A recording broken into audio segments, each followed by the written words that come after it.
Right, so if you're here, you want to learn how to do SEO. And in this free 2+ hour course, I'm going to teach you exactly step by step with over-the-shoulder training exactly how to do it, right? How to go about and ranking a website on the #1 position in Google. I don't hide anything. I go over off-page SEO, on-page SEO, technical SEO, how to build a website, how not to build a website, penalties, PBNs, backlinking strategies, and a bunch of other stuff. Essentially every single thing you need to rank a website #1 on Google. And so without further ado, let's just get straight into it. Again, it's going to be a long course, but if you go through it all and most importantly, apply what's taught in it, I'm sure you will succeed. Because it's not just about watching the course, it's about watching it and then going out and applying it. Because the best way to succeed with SEO and honestly anything in life is to actually do the stuff, right? Don't just watch the theory, actually go out and apply it. And I do mention all that in the course. That being said, hopefully you like it. Before I let you go though, this video is sponsored by Vetted.com with 3 T's. And what Vetted is a place where you can outsource some of your SEO efforts, right? Whether that's backlinking, content creation, technical SEO, even consulting, because you can go out and talk with these SEO experts. You can go to Vetted.com and outsource your efforts to them. Because you're going to see throughout this course, I mentioned that there's a lot of things you can outsource, because I firstly like to explain how you can do it, and then if you want to save time, because business is all about saving time and outsourcing the stuff that you don't want to do to other people that don't know how to do it, you go to Vetted.com. Again, I'm going to shut up and let's get straight into it. Hopefully you like it and let's make some money. Cheers. Hey, how's it going? Welcome to the second video here in the Academy. Today I want to talk to you about how to make money with SEO, because this is the main point of this course. You need to know how to make money with it before you know how to do it. So there are two main ideas. The first one is rank sites for clients and get paid monthly by doing so. So this is, for example, say you approach a dentist and you tell him, look, I do SEO, this is what I do exactly. I'm going to take your site and start ranking it until it reaches #1. Once it reaches #1, you'll keep on paying me so I can maintain the rankings. So basically, he'll be paying you since you start working till he reaches #1, and then he'll keep on paying you to maintain his rankings. Basically, he'll pay you on a monthly basis for you to do your work on their site. Now, the second way is rank your own site and sell leads to companies, for example, dentists, plastic surgeons, plumbing companies, etc. Let me show you exactly what I mean. Say, for example, you rank a site about dentists, or let's say plumbing, because that's the example I have here. Let's say you rank a site, your own site, you own the asset, so the asset is your site. You rank a site for plumbing. And then you'll have a phone number and an email, which will redirect to the company that you're sending leads to. So for example, before you set this up, and we'll talk about this in the future, but basically you get in touch with the company, and instead of telling them, let's say a plumbing company, instead of telling them, let me work on your site on a monthly basis, like the previous example, you tell them, so I already have a site, and I already have it ranking on top of Google, and I get a ton of calls, a ton of emails of people wanting the services, and I don't have anywhere to send them to. So do you want to take these clients? And most likely they'll say yes, because it's free money for them. And that's how you that's how you sell the leads. So basically you'll redirect the phone number on your site to theirs as well as the email.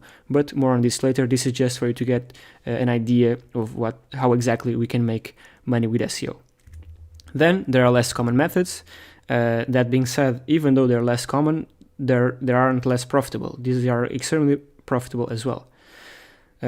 So after we finish this course and have a couple of clients under our belt, you'll be able to sell your services to other individuals doing SEO, or even digital marketing agencies looking to outsource some work. But again, more on that later. And then you again be able to sell your already ranked site. So instead of selling leads on your ranked sites, you can sell the sites. You can rent your ranked sites with an overlay plugin. So instead of sending leads with a phone number and an email redirecting to the companies that are paying you for leads, you flat out rent the whole site with a plugin that we'll be covering later on.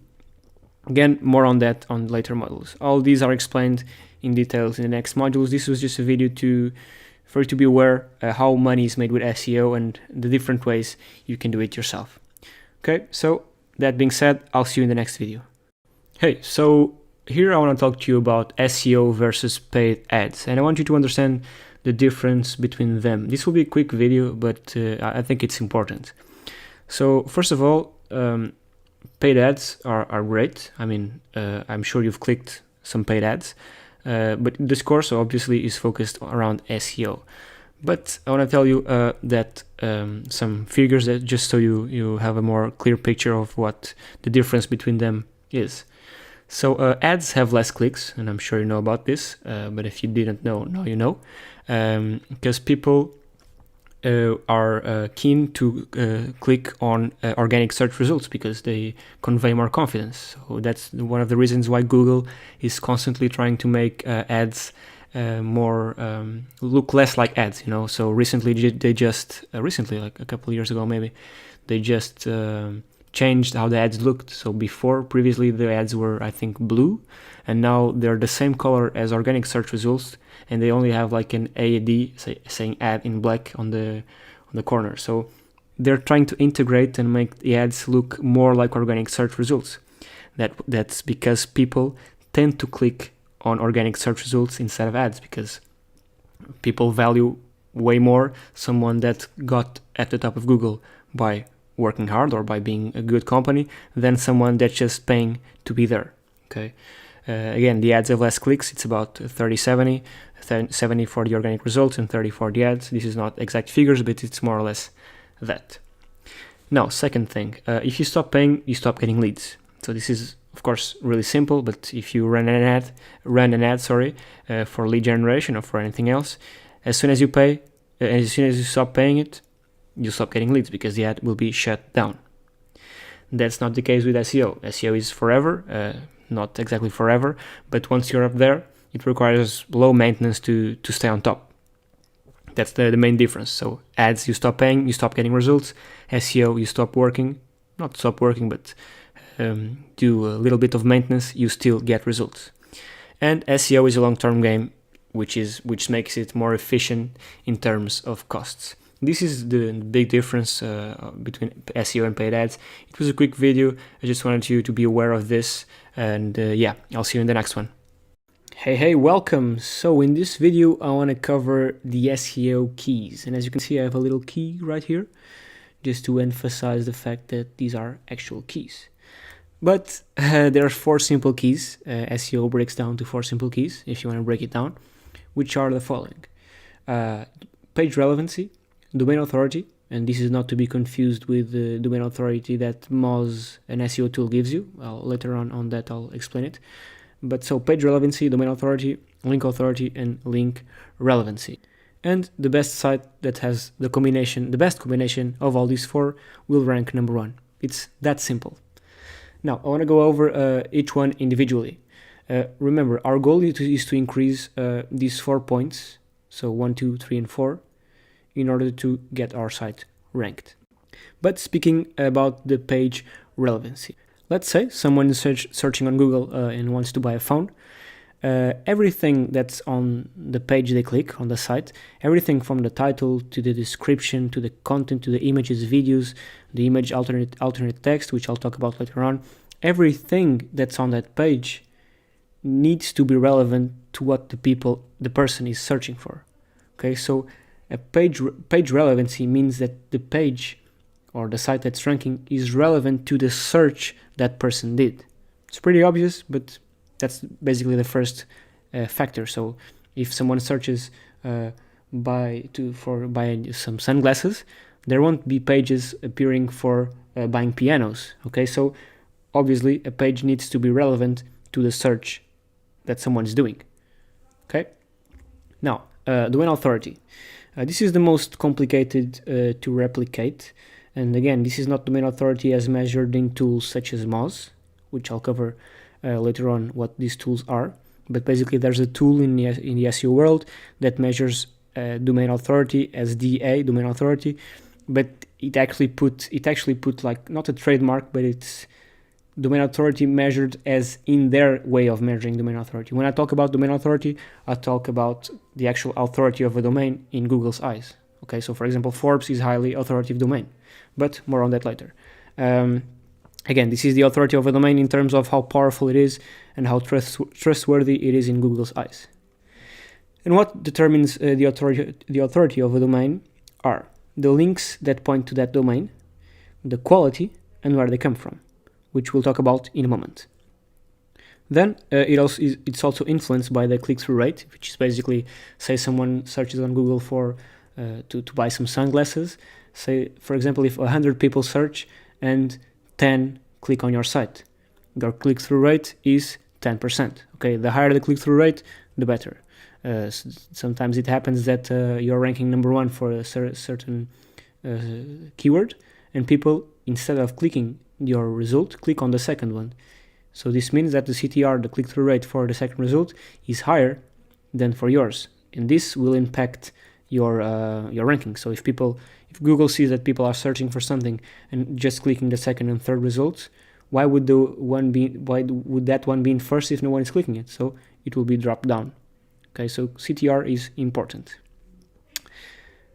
And what we want to do in the long run is to increase the authority of our domain so that it's easier to rank for our terms. For example, Forbes.com would easily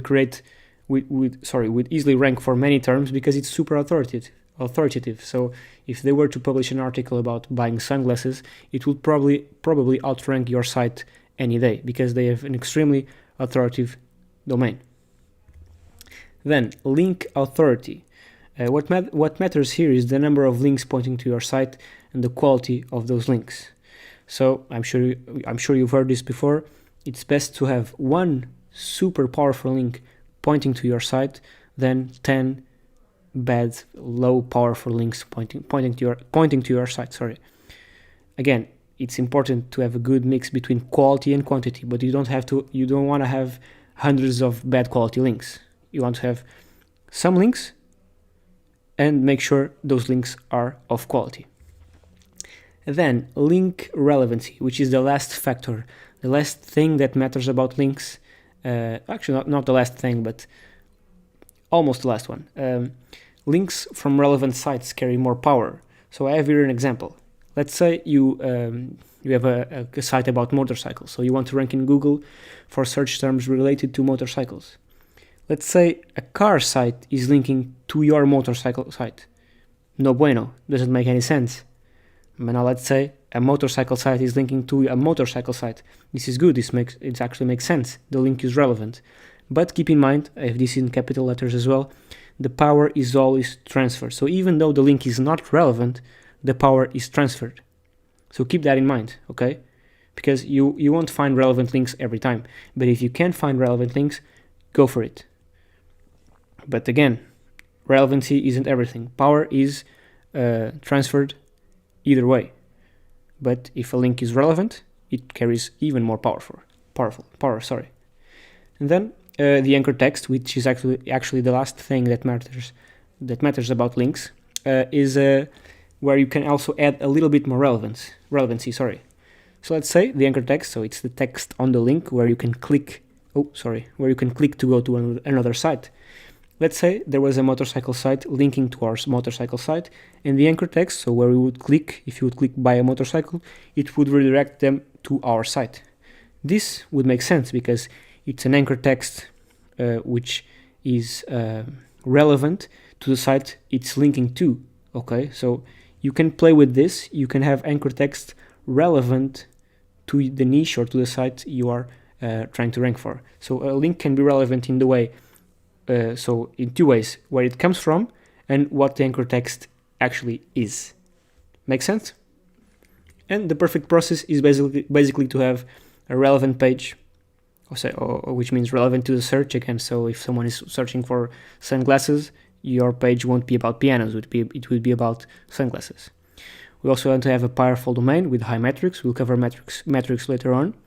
You need links from powerful sites, and those links should be semi-relevant. And I say semi-relevant because you won't always find relevant links all the time. And this is basically everything you need to rank in Google, which sounds more simpler than it actually is.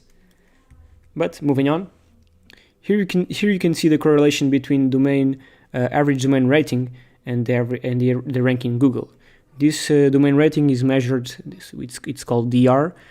We'll cover this later on, but it's a metric that's measured using another SEO tool, which is called Ahrefs. But again, we'll cover that in a bit. Just the thing I want you to listen here is that the average domain rating or authority, whatever, is highly correlated with the Google position. So the higher the domain authority, the higher the position is in Google. Again, saying domain authority, when I say domain authority, again, it's not the domain authority as measured in Moz, okay, which is what I have right here. So this is a tool called Moz, which measures something called domain authority. When I say domain authority, is how Google looks and trusts a site, okay? It's the actual authority, not as measured in Moz. But now, since we've moved on to the tools, there are several tools that measure how the authority of a domain, how much is the authority of a domain. And I must say that these tools aren't precise, and some of these values can be manipulated.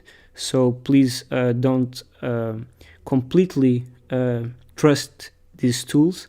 And basically, when you're analyzing a domain, don't just focus on one tool, but I'll cover that later on.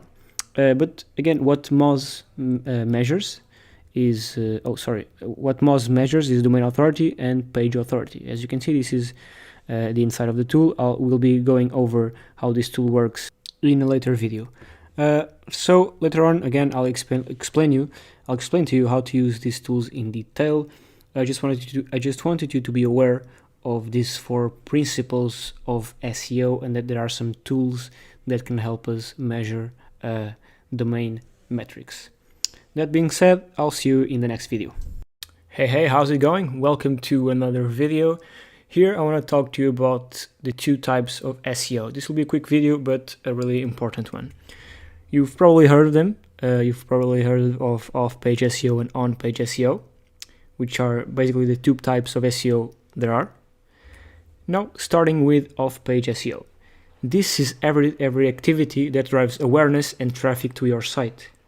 So, link building tactics, for example, so building links to your site, auditing and replicating competitor links, social media properties that have a link back to your site. Everything that drives awareness and traffic to your site is included in the off-page SEO.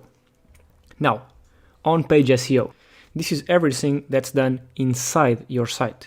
So the structure of your site, the ability of the site to index page in Google, duplicate content, the speed of the site or the page, it being mobile optimal, so having a mobile version of your site, the sitemap, the security, if it has an SSL certificate, that green padlock that makes your site HTTPS, the creation and optimization of meta tags, which we'll be talking later on. Image alt text optimization, we'll be talking over that later on. Schema markup, I also have a video on that, just on that later on. Permalinks, which is basically the URL extension. Content optimization, so the headers, images, videos, bullets, basically in-depth and long detailed content optimized for multiple keywords. And internal and external linking structures. And on-page SEO is probably one of the most important types of SEO, even though off-page SEO is extremely important as well, and having links pointing to your site is really, really important. Sometimes you can even just rank with quality content, and that's how powerful on-page SEO is. And people most of the times neglect on-page SEO because it's not sexy, they just want to buy links and get ranked. And most people buy links without having an optimized site. So later on, we'll have a video detailed on how to optimize your site for a good on-page SEO. So in this course, you're going to see how to do off-page SEO and on-page SEO properly. But basically, one of the most important things about on-page SEO is the content on your site, which we'll be talking later on again. But basically, you need long and detailed content. Okay, you need H1 and H2 headers. Both headers should have your keywords in them. So either exact match, brand, long tail versions, etc. You should interlink between your pages with inbound and outbound links to authoritative sites, for example, Wikipedia. You should have images, videos, everything. You should give Google signals that you have a proper on-page SEO related to what they're searching. But again, I just wanted to understand the difference between on-page and off-page SEO. We'll have videos later on about on-page SEO and off-page SEO. So let's focus more on off-page SEO later on. For now, I want to talk to you about on-page SEO. So the next videos, I'll go in more detail on how to do on-page SEO, and we'll start that with the keyword research. Okay, so I'll see you in the next video. Bye-bye. Hey, welcome to the next video. I want to talk to you about keyword research, and just like the niche selection, keyword research is something that people often overlook. And again, I can speak from experience. When I started doing SEO, I skipped this step completely ahead and came to regret it later. This is because it's something really important that you have to do before you start building your website. And why is this important? Because if you don't know the keywords you're targeting, if you don't know the keywords you're going to try to rank for on your site, it's unthinkable to even start making a site. Makes sense, right? So before you create a site, it only makes sense to know and study and research the keywords you're going to target. And only after you know the keywords you're going to target, you'll create a site with content optimized for those keywords. Now, before we actually get into the actual example, I want to tell you something that's also important regarding keyword research. So as you can see here, the keyword plastic surgery NYC, so for New York City, has about 880 searches per month. And you'd think, okay, I see this keyword, it has a bunch of searches, I'm just going to go after it and just going to try to rank my site for it. What you need to think is that this keyword is extremely competitive. So keywords with more searchers are more competitive, obviously. So you will have a ton of people, a ton of companies with lots of money trying to rank for these keywords, which are extremely competitive. So what's smart to do is to go after keywords that have least competition, the less competition and less searches per month. So say, for example, plastic surgery of New York City, plastic surgery in New York City pricing. So you go after a bunch of low-end keywords in terms of searches. And if you add them all up, so if you add 90 plus 80 plus 80 plus 70 plus 70 plus 50 plus 50 and so on, these keywords will have more searches than the one you were previously looking at. So basically, instead of going after a keyword that has a bunch of searches, which is highly competitive, go after keywords that are less competitive because they have less searches, but go after more of those. And if you go after a bunch of those less competitive keywords, the searches will start to add up and you'll eventually reach the exact number of that previously competitive keyword, if not more. So what you're doing here basically is going after several keywords around that main keyword, okay? But let's look at an example right now. I'm going to use a tool called Ubersuggest. You might know it. It's from Neil Patel, but let's get into it. So this is the tool. It's called Ubersuggest. Just search for it and click it. And here we are inside of it. Basically, let's say you have already chosen your niche. Let's say we chose plastic surgery and we chose the city of New York City. What you do is really simple. You just put your keyword in here. Let's say you're targeting the United States, you can choose it here. Or if you're targeting Portugal, for example, you can just choose Portugal. Of course, you have to put the Portuguese keyword in, but let's say you're in the United States, just put your keyword here and select United States. This gives you a bunch of information, blah, blah, blah. We don't care about that. What you care about is this right here, keyword ideas. What this tool does, if you click here, view all keyword ideas, it gives you a bunch of keyword ideas you can target. As you can see, there are like 100 more. And this is what we'll use for our keyword research. We'll just export it to CSV. No thanks. And let's open it up. So this is exactly what the tool gives you. It gives you a list of hundreds of keywords. If you pay for it, it'll give you more.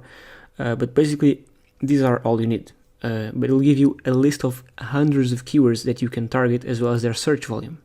Again, there'll be some keywords here that won't make much sense.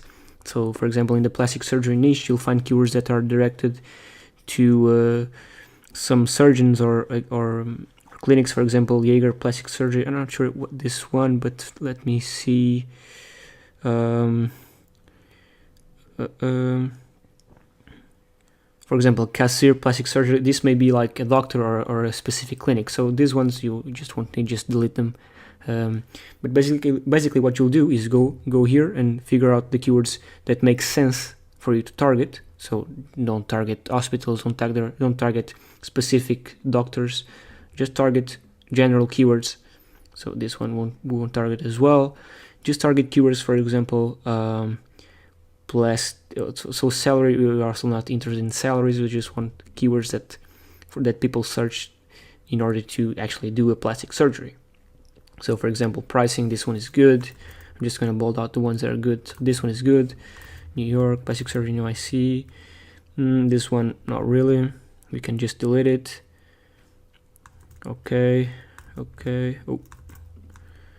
Best plastic surgery NYC, of course, of New York, plastic surgery dermatology NYC. This one we can delete as well. Prices, this is a good one. This is a good one. So as you can see, basically go around and select the ones you want to target. Again, this is actually really simple, but it's important for you to do. So don't just build a site and start putting out keywords over there in a way that doesn't make sense. Make a research. Just go on this tool and take out a list, and now you have ideas for the content you'll be building. Just a quick something. As you can see, the search volume on these ones right here says 0.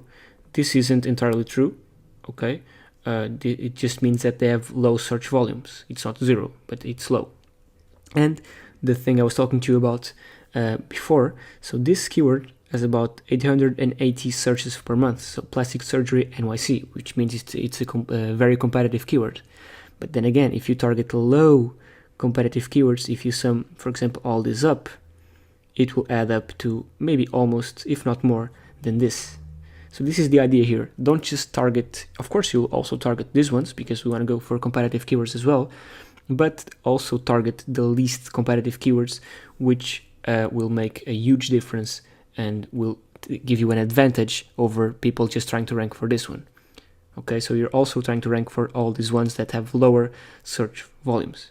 Okay, so that being said, this is how we do a keyword research. There's also just one more thing I want to tell you about.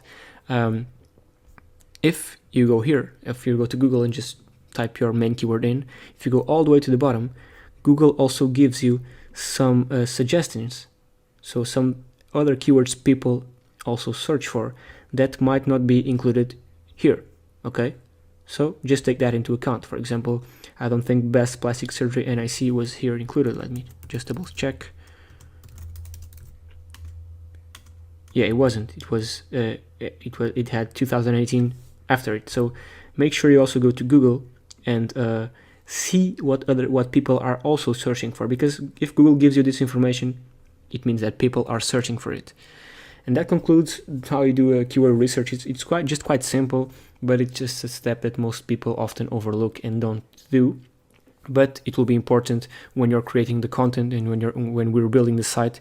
It will be important to have a list of keywords that you can just look at them and say, okay, so now we're targeting this. Okay, hope this one helped, and I'll see you on the next one. Hey, how's it going? So today I want to talk to you about the theory behind building your site. Later on, I'll have some videos on the actual practical stuff, but before you can do something practical, you need to know the theory behind it. So what I'm going to talk to you today about are the following 4 points. I'll be teaching you how to build the actual structure for your site. I'll be talking about the meta optimization, the things that make a site great, and some basic plugins and themes you need to install before you can get started. But let me just say something first. I want you to not to rank the homepage, okay? Because internal pages are easier to rank. So don't try to rank your homepage of your site. And there are some reasons behind this. The first reason is that the homepage is meant to be a doorway to your business. It's meant to be clean and with an appealing look. So if you start adding a bunch of content to it, it will look weird and unprofessional. Another reason is that if you rank an inner page, you'll be able to change the permalink and include. So the permalink is the URL, what comes after your URL. You'll be able to include on the permalink your actual keyword. So you'll make that page even more relevant to the keyword you're trying to rank for. Sorry, to the keywords you're trying to rank for. So that's yet another reason not to rank the homepage. And you will see that even without wanting, the inner pages will rank more easy. Will rank easier than the homepage, since they have more content and they're more optimized. Now, that was the first thing I wanted to tell you. So do not rank the homepage. Rank the inner pages. Now, I want to talk to you about EMDs versus branded domains. So an EMD means an exact match domain. So it's, for example, 24-hour plumber New York City. So exact match domain because your keyword, your exact match keyword is inside the domain. And branded domain means it's a domain that has a brand name in the URL. Okay, so EMDs are easier to rank, just like we've seen before, just like the inner pages, where you have your keyword in the URL. An EMD is also easier to rank because your keyword is in fact in the URL. That's the first thing I wanted to tell you. So EMDs are easier to rank, so they have a higher ranking boost. That said, if you use an EMD the wrong way, you'll end up being penalized. But if you follow the steps on this course, that won't happen. It was just a quick something to tell you that EMDs have highly likelihoods, not highly likelihoods, but they're more probable of being penalized than branded domains. But if you follow every step on here, you don't need to worry about that. Now, another bad side or not so good side about EMDs is that they may not convey as much trust as a branded domain. And that's simply because brands pass on more trustworthiness to people. So if you were to click, for example, an EMD that said 24-hour plumbing nyc.com, it wouldn't convey as much trust as ABC Plumbing or any other brand name, because brands convey trust. So take that in mind when you choose either building an EMD or a branded domain. Take that into account, that branded domains actually have and convey more trust, so people might be inclined to click branded domains instead of EMDs. Now, another less good side is the fact that EMDs can restrict us a little. That is, so let's say your domain is, again, 24-hour plumber nyc.com, and that company offers other services like chimney sweeping. It may not make sense to have a page where we talk about other services not related to plumbing. So, as you can see, there are both good and bad sides to EMDs and branded domains.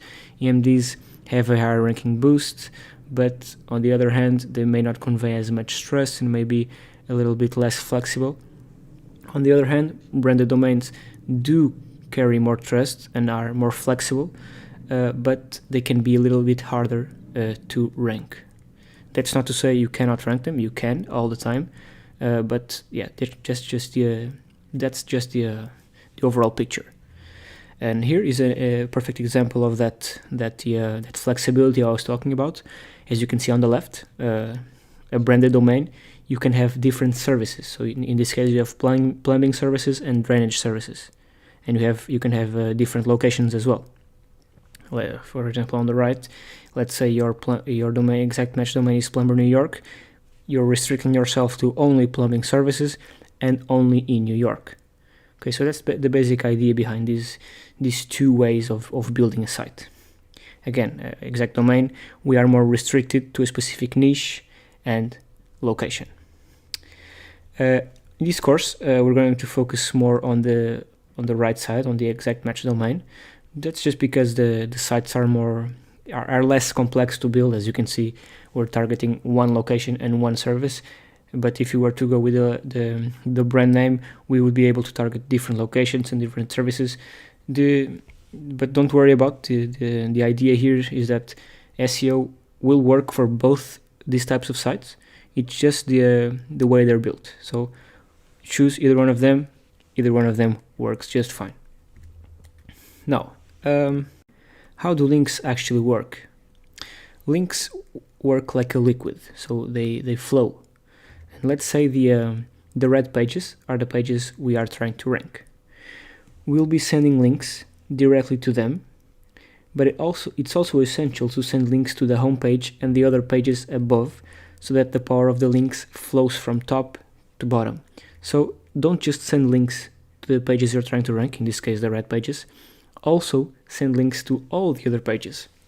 This is because of two reasons. First of all, it would look a bit fishy in Google's eyes to see a site where they only have links to one specific page.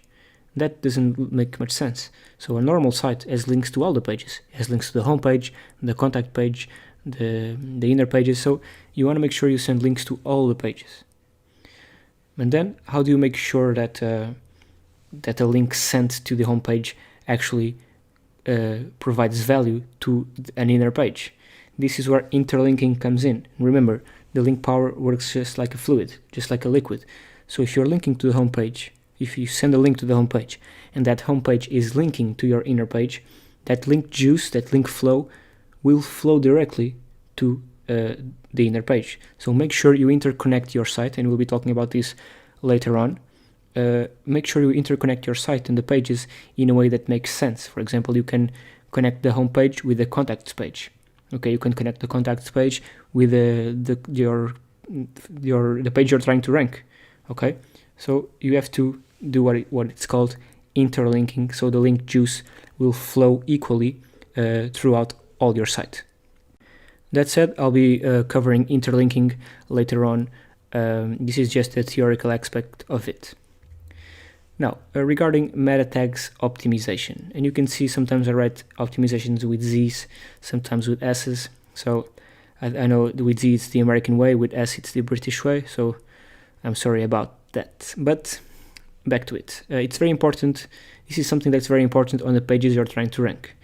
And just like I've written here, meta tags are small clues that describe the content of your site. For example, the titles of your articles, or even the site, the description, the articles themselves, the images, the permalinks, the URLs, etc. These are small clues that help Google find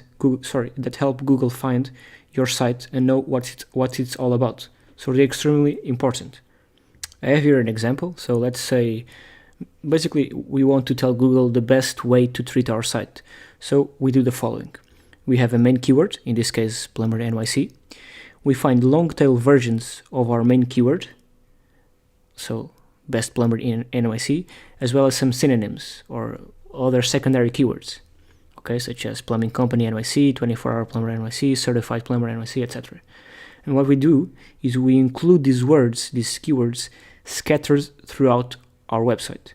So in the title of a page, in the URL, in the page descriptions, and other places that we'll see further ahead. But basically, we are giving these little signs, these little clues to Google, so that Google better understands what our site is about. But later on, we'll cover exactly how to optimize these tags. Now, what makes a site great? There are a couple of things, but these are the main ones. So you need long content. I know this is something that's not very interesting to talk about, but it's extremely important, because sometimes you can actually rank sites without any links. You can just rank them with quality content.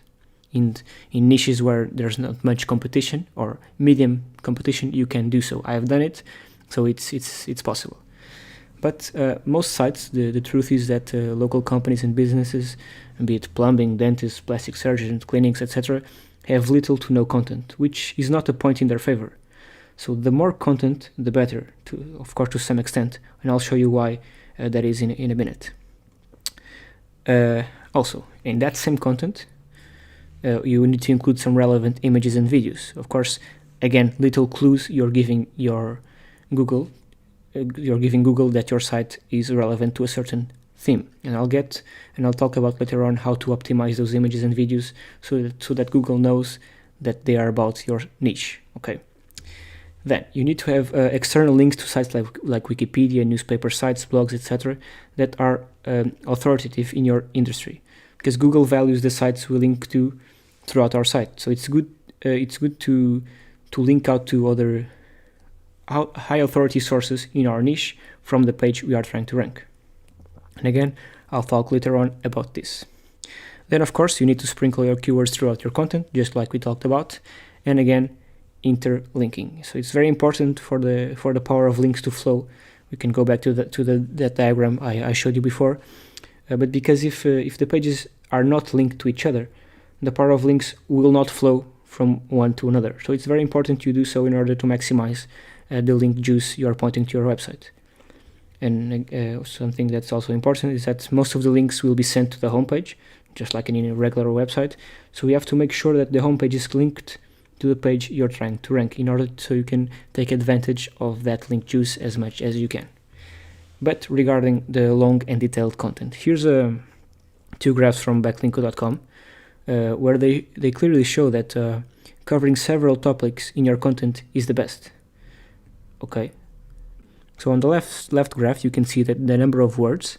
So also you have to have the long and detailed content, and it has to cover several topics. But on the graph on the left, you can clearly see there's a correlation between the number of words on a page and its position. So position 1 and 2 in Google are sites that have content within about 2,000 words. Okay, and then the topic coverage. So how many topics do you talk about on your page, on your site? So position 1 and 2 is around 8 to 9 topics. I'm going to give you an example. So let's say you're working with a dentist and you want to rank a page or your site for that dentist. You need to not just, let's say you want to rank for best dentist in New York City or any other city, for example. Let's just say New York City. Don't just optimize your content for where to find the best dentist in New York City. What's the best dentist? Best. Don't just do that. Create a page and talk about how to clean dental braces at home, for example, where to find a dentist, what are dental implants. Talk about several topics. Don't just talk about one topic. And what this will do is make this page rank easily for other terms. So again, remember the keyword research we did. We came up with several keywords. So you don't want to optimize one page for one keyword. You want to optimize one page for multiple keywords. And that's why you have long content, and that's why also you cover several topics. Of course, you can pay someone to write the content for you. We'll be covering that later on, but this is what I wanted you to really focus on. You want to make sure that you create a page and don't just target one keyword, target several keywords. Make sure that content is long and detailed, have bullet points, have images, have everything. Again, on the practical lessons, I'll be showing you exactly how that's done. And make sure also you cover several topics. Now, videos and images, this is pretty straightforward. This is again a graph from backlinko.com showing you that the percentage of pages that contain at least one image in the search results are the ones that are ranking higher. So again, you need to of course include images. This is just to prove that what I'm saying actually is proven and was tested. So I'm not just saying this with any proof to back it up. Now, basic plugins and themes. So regarding plugins, there's one that's called Yoast SEO, which is for internal optimization. Again, we'll be doing this. I'll be covering exactly the steps you need to take and how to actually use Yoast SEO. But this is just a basic plugin that allows you to edit the meta descriptions of your page with extremely ease. So that's the first one you need. Then a theme. Any theme is good. I mean, any theme except the ones that the base theme. Okay, so don't just choose a basic theme, and don't choose a theme that has a lot of links to the creators. Okay, so there's several themes that when you install on the footer have a link to the guys that created the theme. So make sure you don't use any of those themes. But basically any theme works. Okay, the main idea here is just get started. Okay, don't just wait around, don't look for things. Just install any theme and install SEO. Yoast SEO. I'll show you some other plugins that need to be installed when we're doing actual on-site optimization. But as of now, just install Yoast SEO and install any theme that you feel like works best for the niche you're working with. So if you're working with a dental clinic, install a theme that is related to dentist. Okay. Now the platform we'll be using is WordPress. I'm sure you've heard of it. It's one of the best and most intuitive platforms out there to build sites, and most sites on the internet are built using WordPress. So that's the platform we'll be using. And this covers it. I hope you got an idea of the theory behind this all. On the next videos, we're going to put this all in practice, so it will be easier for you to understand what we're actually doing. Okay? See you there. Hey, welcome to the practical lessons on site setup. It's going to be a 2-part long video. That's because this is a subject that's quite specific, where you need to pay very close attention. But with these practical videos, you're going to be able to follow along while I build the site from scratch alongside with you. So, like I said, I'll divide this practical part in 2 parts. The first being the setup of your site. So from the purchase of the domain to the hosting to connecting them both with each other and installing WordPress. Okay. Again, there are several platforms. The best known being Wix, Weebly, and WordPress. But we're going to be using WordPress, like I said, which is the most intuitive one and the most used, and it's also totally free. Now, the second part, this is the more technical part where you need to pay very, very close attention, and this is the most important part of the two. Okay, so you'll be able to see exactly what I'm doing, as well as all the techniques and little things you have to do in order to build and optimize a site in the best way possible. This is plugins you need to install, the first page, the content. This is more of the on-page side.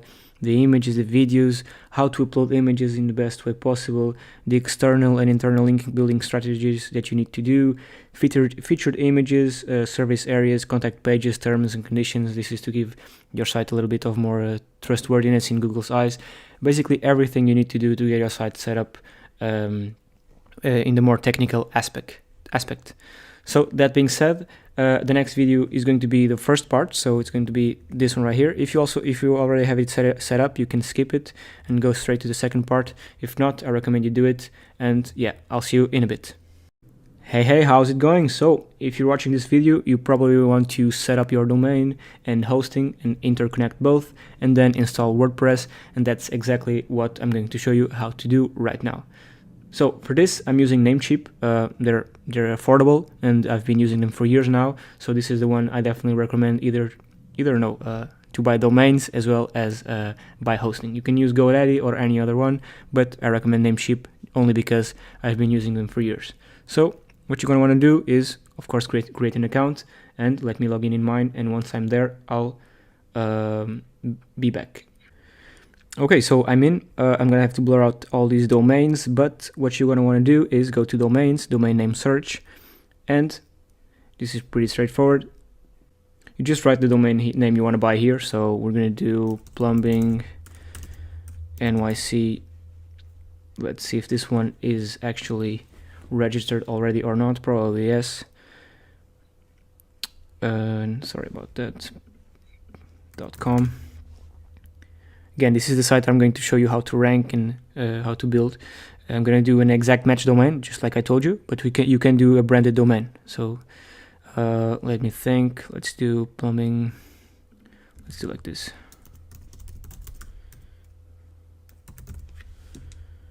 Okay, so 24hourplumbernyc.com is available. Let me just see if this one is available as well. Probably not. Yeah, it's not. So let's just do it like this. Okay, and you're gonna add it to cart. And regarding hosting, you can do this one right here, which is for WordPress hosting. Okay, monthly prices are first month 84 cents, and then this is actually in euros, and then €3 per month. It's actually pretty cheap. So just gonna add it to cart as well, and then we're going to check out. Now, as you can see here, I have this Google Chrome extension that's called Honey, which will search for coupons. It's a totally free extension. You can install it as well. I'm just going to apply coupons automatically. Let's see if any of these work. And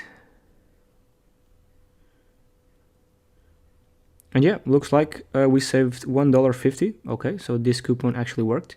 And what you're gonna want to do right now, so 1 year, who is guard enabled, okay, monthly, and yeah, that's it. So you're gonna confirm the order. I'm gonna buy it and I'll be right back.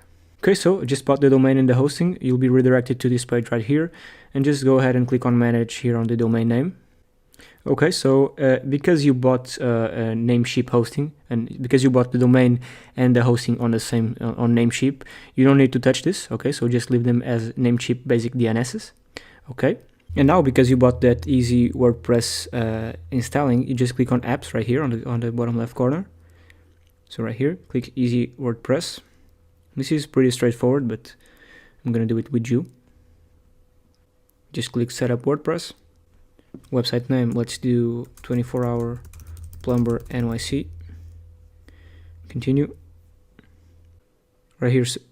On this page, you're going to click here, your domain from Namecheap, so the one you just registered. Continue. Now, plugins you need, let's just do Yoast SEO, because like I told you before, we're going to need to set this one up. We'll need other plugins, but for now, let's just do this one. And then you click continue. Okay, so it's setting up our site. We just need to wait a little bit, and I'll be back once it's up. Okay, so it's done. You can click here to see some settings, just not really that important. You can see your subscription, when the next payment is, etc. But now if you click on here, the website will still not be up because we need to wait a little bit for the DNS to propagate. So I'll be back. This will take more or less an hour, 45 minutes to an hour. So once once the site is up, I'll let you know. Okay, so our site is up, as you can see here. Hello world. And yeah, just had to wait about 20 minutes. What you're going to want to do right now is just type your domain and then wp.admin, and you'll be redirected to the, oh, sorry about that, admin. You'll be redirected to the back end of your site. Okay, just log in, and the credentials were sent to your email, so just paste them here and log in. And there you have it. This is the back end of your WordPress site. It's all fully set up. Not going to want to save this, but yeah, you have your site set up, and you have the backend where you can manage everything from plugins to themes to pages, posts, whatever you need. So I know this was a quick video, pretty straightforward. And now once you have this, you're going to want to move on to the second part, the second practical lesson, where we'll be going into more detail on everything regarding building your site. Okay, so I'll see you there.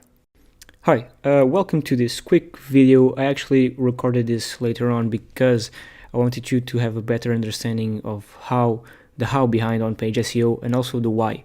Why is it so important? So again, most people, not most people, but some people focus solely on off-page SEO, so they just build links and don't focus any of their time on the actual on-page SEO.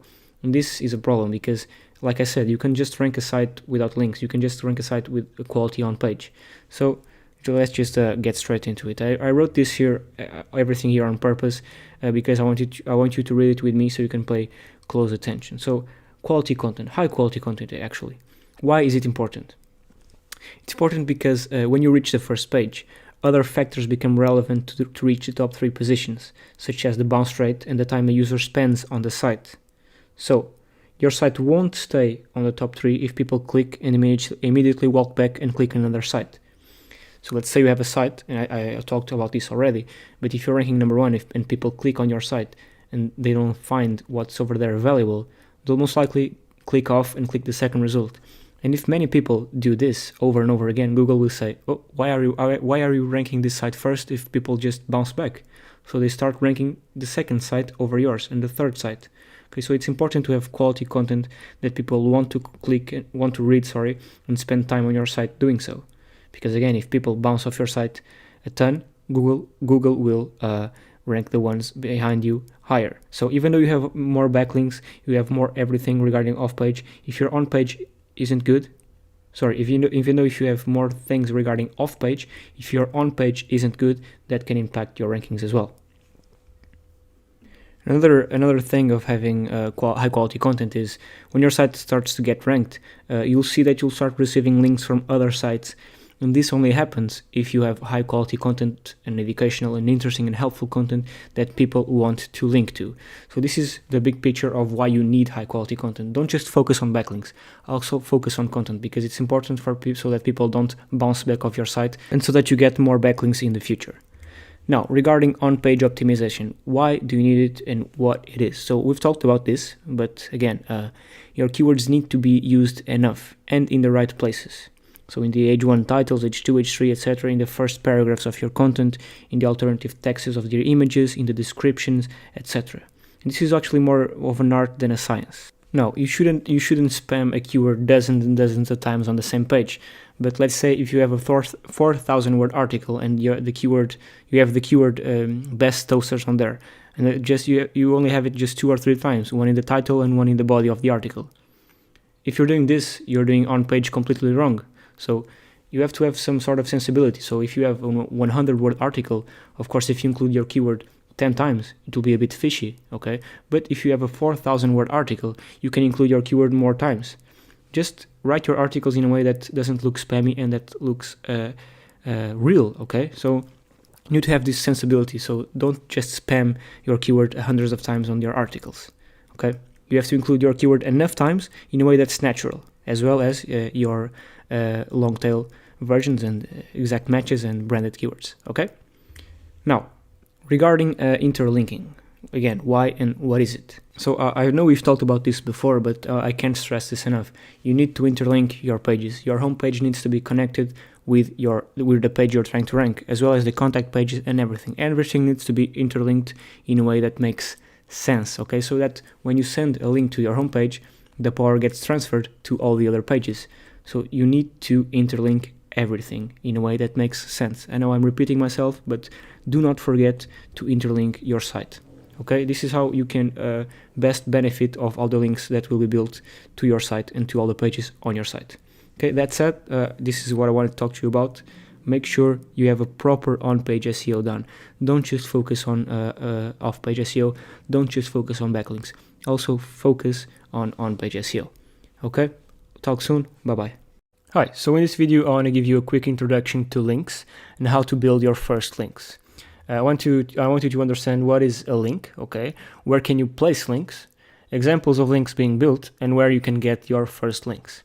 But before that, I want you to understand that there are 3 ways of building links. You can build them manually, which is safe but slow. Safe because you are the one choosing the places where you're getting links from, so if you know the best places, it will be completely safe. Slow because it's a manual process, and all manual processes are slow. Then you can outsource them. Also outsource your link building, which is fast and safe only if you know where to buy. So if you go, for example, on Fiverr and buy 100 links for $5, the quality will be trash. So it's only safe to buy links and to outsource them if you know what you're doing. And I'll have a module later on the course, which is just about outsourcing, so you can understand how to evaluate sellers and how to evaluate if the links are good or not. But basically, if you're paying under 10 cents per link, it's probably not a good link. Now, the last way to build links is using tools, which is risky and I do not recommend. Some tools are GSA, SEO Nuke, which you've probably heard about, but basically these are tools where you push a button and the links are built automatically. This is risky and I do not recommend you use them, only in the right places. But again, I'll have a video detailing what GSA is, for example, and you'll understand when to use these softwares. But the idea here is you need to build links manually and outsource them if you know how to do it. And now I want to explain to you the types of links that exist. I'm gonna click each one of these and show you a live example. But before I do so, I want to explain to you what these are. So comment links, it's pretty straightforward, is a link on a comment of a website. So imagine you have a post and someone comments and leaves a link back to their website. That's a comment link. I'll show you in a bit how they actually are. Web 2.0s, they allow you basically to create a website in a blog style. So, example, links from Blogger, from Weebly, Tumblr, Wix. Okay, so these are Web 2.0 properties. Again, I'll show you in a bit a live example. A guest post, which is basically when you contact the owner of a site and ask them if they want to place your article on there. So a guest post because you're acting as a guest who wants to post on a certain website. But again, I'll show you a live example in a bit, and I'll have several videos regarding this link building technique, which is guest posts, and how to approach people and how to approach website owners to, in fact, post your link over there. Then you have .edu and .gov links, which are links from educational or governmental sites, which in theory are the most powerful sites. So it's quite difficult to get links from these domain extensions. And again, I'll show you an example in a bit. Then we have social media links, which is, again, pretty straightforward. It's links from, say, Facebook, Instagram, Twitter. So basically links from social platforms. Then we have all of these, which I put together, which are video links, audio, article, image, slide, and slide links, which are basically links from, let's say, video links are basically links from places where they allow you to submit your videos. So YouTube, Vimeo, Flickr. For example, audio links are links from music sharing platforms so SoundCloud, Spotify, where you can upload a music track and then leave a link and place a link back to your site. Then we have article, which are PDF links. Basically, these are websites that allow you to share PDFs, so you can upload a PDF there with a couple of links inside of it, so you're getting link juice back to your site. Slide links, more or less the same thing, and image links, the same thing as well. Again, I'll show you an example in a bit. Then we have press releases, and I'll have a video just for them, but let's just go over it a bit fast. So basically, a press release is when you submit an article to a syndication service, and that syndication service spreads your article across the whole internet. And if people who see the article find it interesting, they can put it on their website, and of course a reference where it came from, which was your site.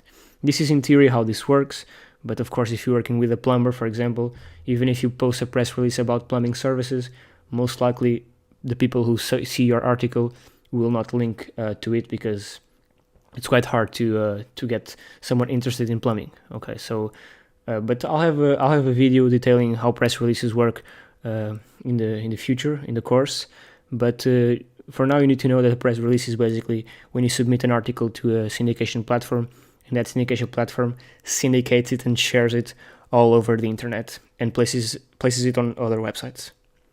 Now, PBNs, private blog networks. You probably heard of them, but basically it's where you build your own blogs and create your own network. But I think I have 3 or 4 videos detailing only PBNs and explain to you what they actually are, so don't worry about them now. And then we have expired domain links, and I'll have a video on this as well, but an expired domain is basically a domain that was registered before, and the person who had it stopped paying for it, so it went expired. So if no one registered that domain again, so if we don't renew the domain, it will be expired. And what we do here is we look for domains that have expired that had high metrics. Let's say, for example, there was a very famous dental clinic in New York City, and the guy forgot to renew his domain, and the domain got expired. What you would do is you'd register that domain and then place a link on that site back to yours. So the idea here is that those domains are extremely powerful. You need to look for extremely powerful expired domains, register them, and then link them to your site. But we'll have a video later on that, and we also regarding the PBNs and expired domains, you combine them together. So the domains on your PBN are actually expired domains. But we'll cover that in the future, in a future video. For now, I want to take you along these examples, and let's first start with the comment links. Okay, so link examples. The first one I wanted to show you was comment links. So we're here at this blog, this SEO blog, and as you can see, he wrote a blog post, and if you scroll down to the bottom, all the way to the bottom, you can see there are people leaving comments. Okay, and it's pretty simple. A comment link is a link from a comment. So on a blog post, this is a comment, which is a reply, and he left a link on the reply. So this is a comment link. Pretty simple, I know. Now, Web 2.0 links. Like I said, WordPress, Weebly, Wix, these are all Web 2.0 properties. So Web 2.0 link is a link from one of these properties. So as you can see, this is a free WordPress blog, and they have a link here. I don't think it's here, but they might have a link, I'm sure they do, to their website. Yeah. So Leaky Gutters goes to, actually this one goes to WikiHow. Yeah, right here, they have a link back to their company. Okay. So this is a Web 2.0, a link from a Web 2.0. It can be WordPress, Weebly, Tumblr, Wix, etc. This was just an example. Now, a guest post. This is actually a Portuguese news site. Okay. And what you do is, again, I'll have later on I'll have a video just on guest posts, but basically you get in touch with them, in this case a news article website, and ask them if they can post a link on your site, on their site. And this is the post they posted here, and with a link back to a site. And let's just check if it's do or no follow. And it is actually do follow. And again, I'll explain this in a bit. Now, edu and gov links. I only have here an example from an edu link, but as you can see, this is a .edu domain. We have here an article, and then you'll have a link to their site, which is probably somewhere here hidden. Okay, so it's here. Okay, so this one links back to their site. Okay, so this is a link from an .edu domain. Simple. Now, video links. Again, like I told you, YouTube, Vimeo, etc. All these websites allow you, when you upload the video, to leave a link back to your site. Simple. Then you have audio links. So SoundCloud, for example, allows you to upload a track and then leave a link back to your website. Pretty simple again. Now, PDF links. So these again are PDF sharing sites which allow you to upload your PDF and include a bunch of links inside of them and upload them to these sites. Okay, you can also add a description, but the links really come from inside the PBN. Inside the article. So if you click them, you go straight to the website. Now, image links, again, it's the same thing. You upload an image and you can leave a link on the description of the image. Pretty simple. You can use sites like Imgur, and there are many others. And finally, slide links, which, for example, SlideShare, which is a pretty known platform, allows you to upload slides, and you can upload slides and again have links inside of the slides. I don't think they're clickable right here. I mean, I think they are. I think you have to do it in full screen. Yeah, exactly. It's clickable. Okay, so pretty straightforward. These are just some of the links you can create. And again, I'll have we're going to be having more detailed videos on this. But I just wanted you to have an overview of what types of links there are. Okay, and again, you are not going just to create one link on each of these types of links. So if you're talking about video links, for example, you're going to create links from YouTube, Vimeo, Flickr. So the idea here is that you know what types of links there are, and then search for platforms where you can get these links. Okay. And now something really important is the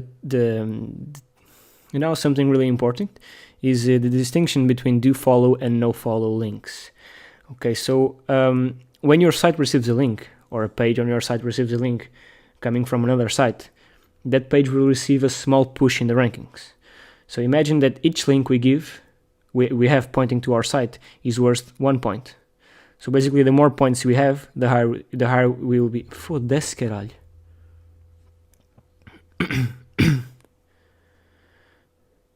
So now something really important you need to understand is the difference between do follow and no follow links.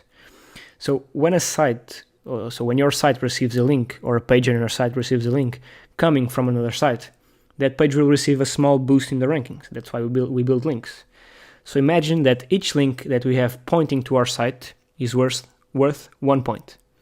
Basically, the more points we have, the higher we will be in the rankings. And that's the idea. So a do follow link is links that count as points. As I said, the more points, the better. In do follow links, the power is transferred from the site that is linking to us to ours. On a no follow link, they don't count as points, but they can help generate traffic to the site and also generate authority. So for example, links from Wikipedia are no follow. Links from Facebook are no follow. But they are still important because they pass on authority. So you can ask me, why do you have no follow links? Because it's good to have a mixture between follow and no follow links, so that Google realizes that you're not trying to manipulate the search algorithm. So you need to have a link building profile that looks natural. So like I said, links from Wikipedia, Instagram, Facebook, and many other authoritative sites are all no follow. However, they're still very powerful. So basically, in short, you need a mix of two, mix of do follow and no follow. And I'm going to show you an example how to check if a link is do follow or no follow. So to check if a link is do follow or no follow is pretty straightforward. Let's just say we're here on Wikipedia, and like I told you, Wikipedia has no follow links. Actually, there's here a link to a website, to this plumbing company, which is one of the, I think, most famous ones in London, I think, yeah, established in 1979. So here you go, there's a link to their site. But how do you check it if it's do follow or no follow? Simple. Just hover over the anchor text, right-click, and click Inspect. This might be different on Windows, but it won't be much different. As you can see, it has a tag saying no follow. It's pretty simple. This is how you check if it's no follow or do follow. Now, when it's a do follow link, it doesn't say do follow. It just does not say no follow. And I'll show you here. So for example, this site right here, there's a link, for example, right here, which links to an organizational website.org. So again, you right click it, inspect, and as you can see, you only have no refer and no opener, which it really doesn't matter. So you don't have no follow. Okay, so do follow link doesn't say no follow link says no follow. It's really simple, and this is a good way to check if a link is do follow or no follow. And finally, you can outsource everything. So every link you saw here built, you can outsource it. So if you know of sites where you want to get links, you know they are good links, but don't want to have the work to place them there manually, you can pay someone to do so. Or for example, if you don't know of any sites that are valuable and need someone to search and find those sites for you, you can also pay someone to do that. So, but it's important to know where to find good sellers inside these platforms. And again, like I said, I have an outsourcing module later on in this course for you to understand how you can actually buy quality links. Okay, just keep this in mind that you can outsource the link building part, which is the most time-consuming part. And yeah, that was it. I hope this made sense, and I'll see you in the next video. Hey, how's it going? So today I want to talk to you about the percentages and types of anchor text. And before I talk to you about that, you need to know what an anchor text is, and I'm sure you know by now, but I'm just going to refresh your memory. An anchor text is basically the text that's clickable on a web page that redirects you to another page. Okay, so most of the times it has a different color. You click it and you're redirected to another page or another site. Now, when building links, it's important to keep in mind what anchor text we use, okay? Because if we use 100% exact match anchors, which I'll explain in a bit what they are, you're probably going to be penalized, okay? So before moving on to those examples, these percentages here, as you can see, branded anchors are 70%. You should use them 70% of the time, while exact match anchors, you should use them less than 1% of the time. And again, this is just for you to have a point of reference. You don't have to do this by these exact percentages, okay? This is just for you to know that you must use branded anchors most of the times, while exact match anchors much less of the times. Now, it's important to know where to use them, where to use each. That's what I'll cover later on. Now, so let's say your site is bakerbrothers.plumbing.com. Okay, and I think this is an actual site. I just wrote Plumber Dallas in Google, and this was the one that appeared. I'm not in any way affiliated with them, but let's say that's your site. So your main keyword would be Plumber Dallas, because you're a plumbing company in Dallas, and that's the keyword that has the highest search volume in that niche. So your main keyword is Plumber Dallas. Branded anchors would be the name of your company. So Baker Brothers Plumbing with a capital B. Again, Baker's Brothers Plumbing, all in capital letters, and Baker's Brothers Plumbing Company. These are branded anchors. They are the name of your brand. Now, naked link anchors. This is just the naked URL. So bakerbrothers.plumbing.com and the full URL with the HTTPS. Okay, these are naked anchors. Now, you also have generic anchors. These are something like click here, learn more, visit our website, see our services. So basic generic anchors, generic words. Okay. Then you have partial match or long tail versions of your keyword. So if your main keyword is Plumber Dallas, a long tail version will be Plumber in Dallas or Best Plumber in Dallas. And as you can see, the keyword Plumber Dallas is still included in those long tail versions of the keyword, but with some words in the middle. Again, number one plumber in Dallas, plumbing company in Dallas, Plumber Dallas, Dallas Plumber, etc. They're long versions of your keyword. And finally, the exact match keyword, which is the main keyword, is Plumber Dallas. But now, the why. The goal here is to use little exact match anchors and partial match anchors on the weakest links, so you can use them on the strongest links like PBNs and guest posts. And this, now you can ask me, why don't we just use exact match and partial match anchors on all of the links, on both the weak and the strong? It's simple, because if we only use exact match and partial match anchors on all of the links, we would be penalized by Google for not having a diversification in our anchor text. It will not look natural. This is because it's very suspicious. For example, a site about dentists in Dallas, just to have links pointing to the site with Dallas dentist. So the anchor text only being Dallas dentist, so only the exact match anchor.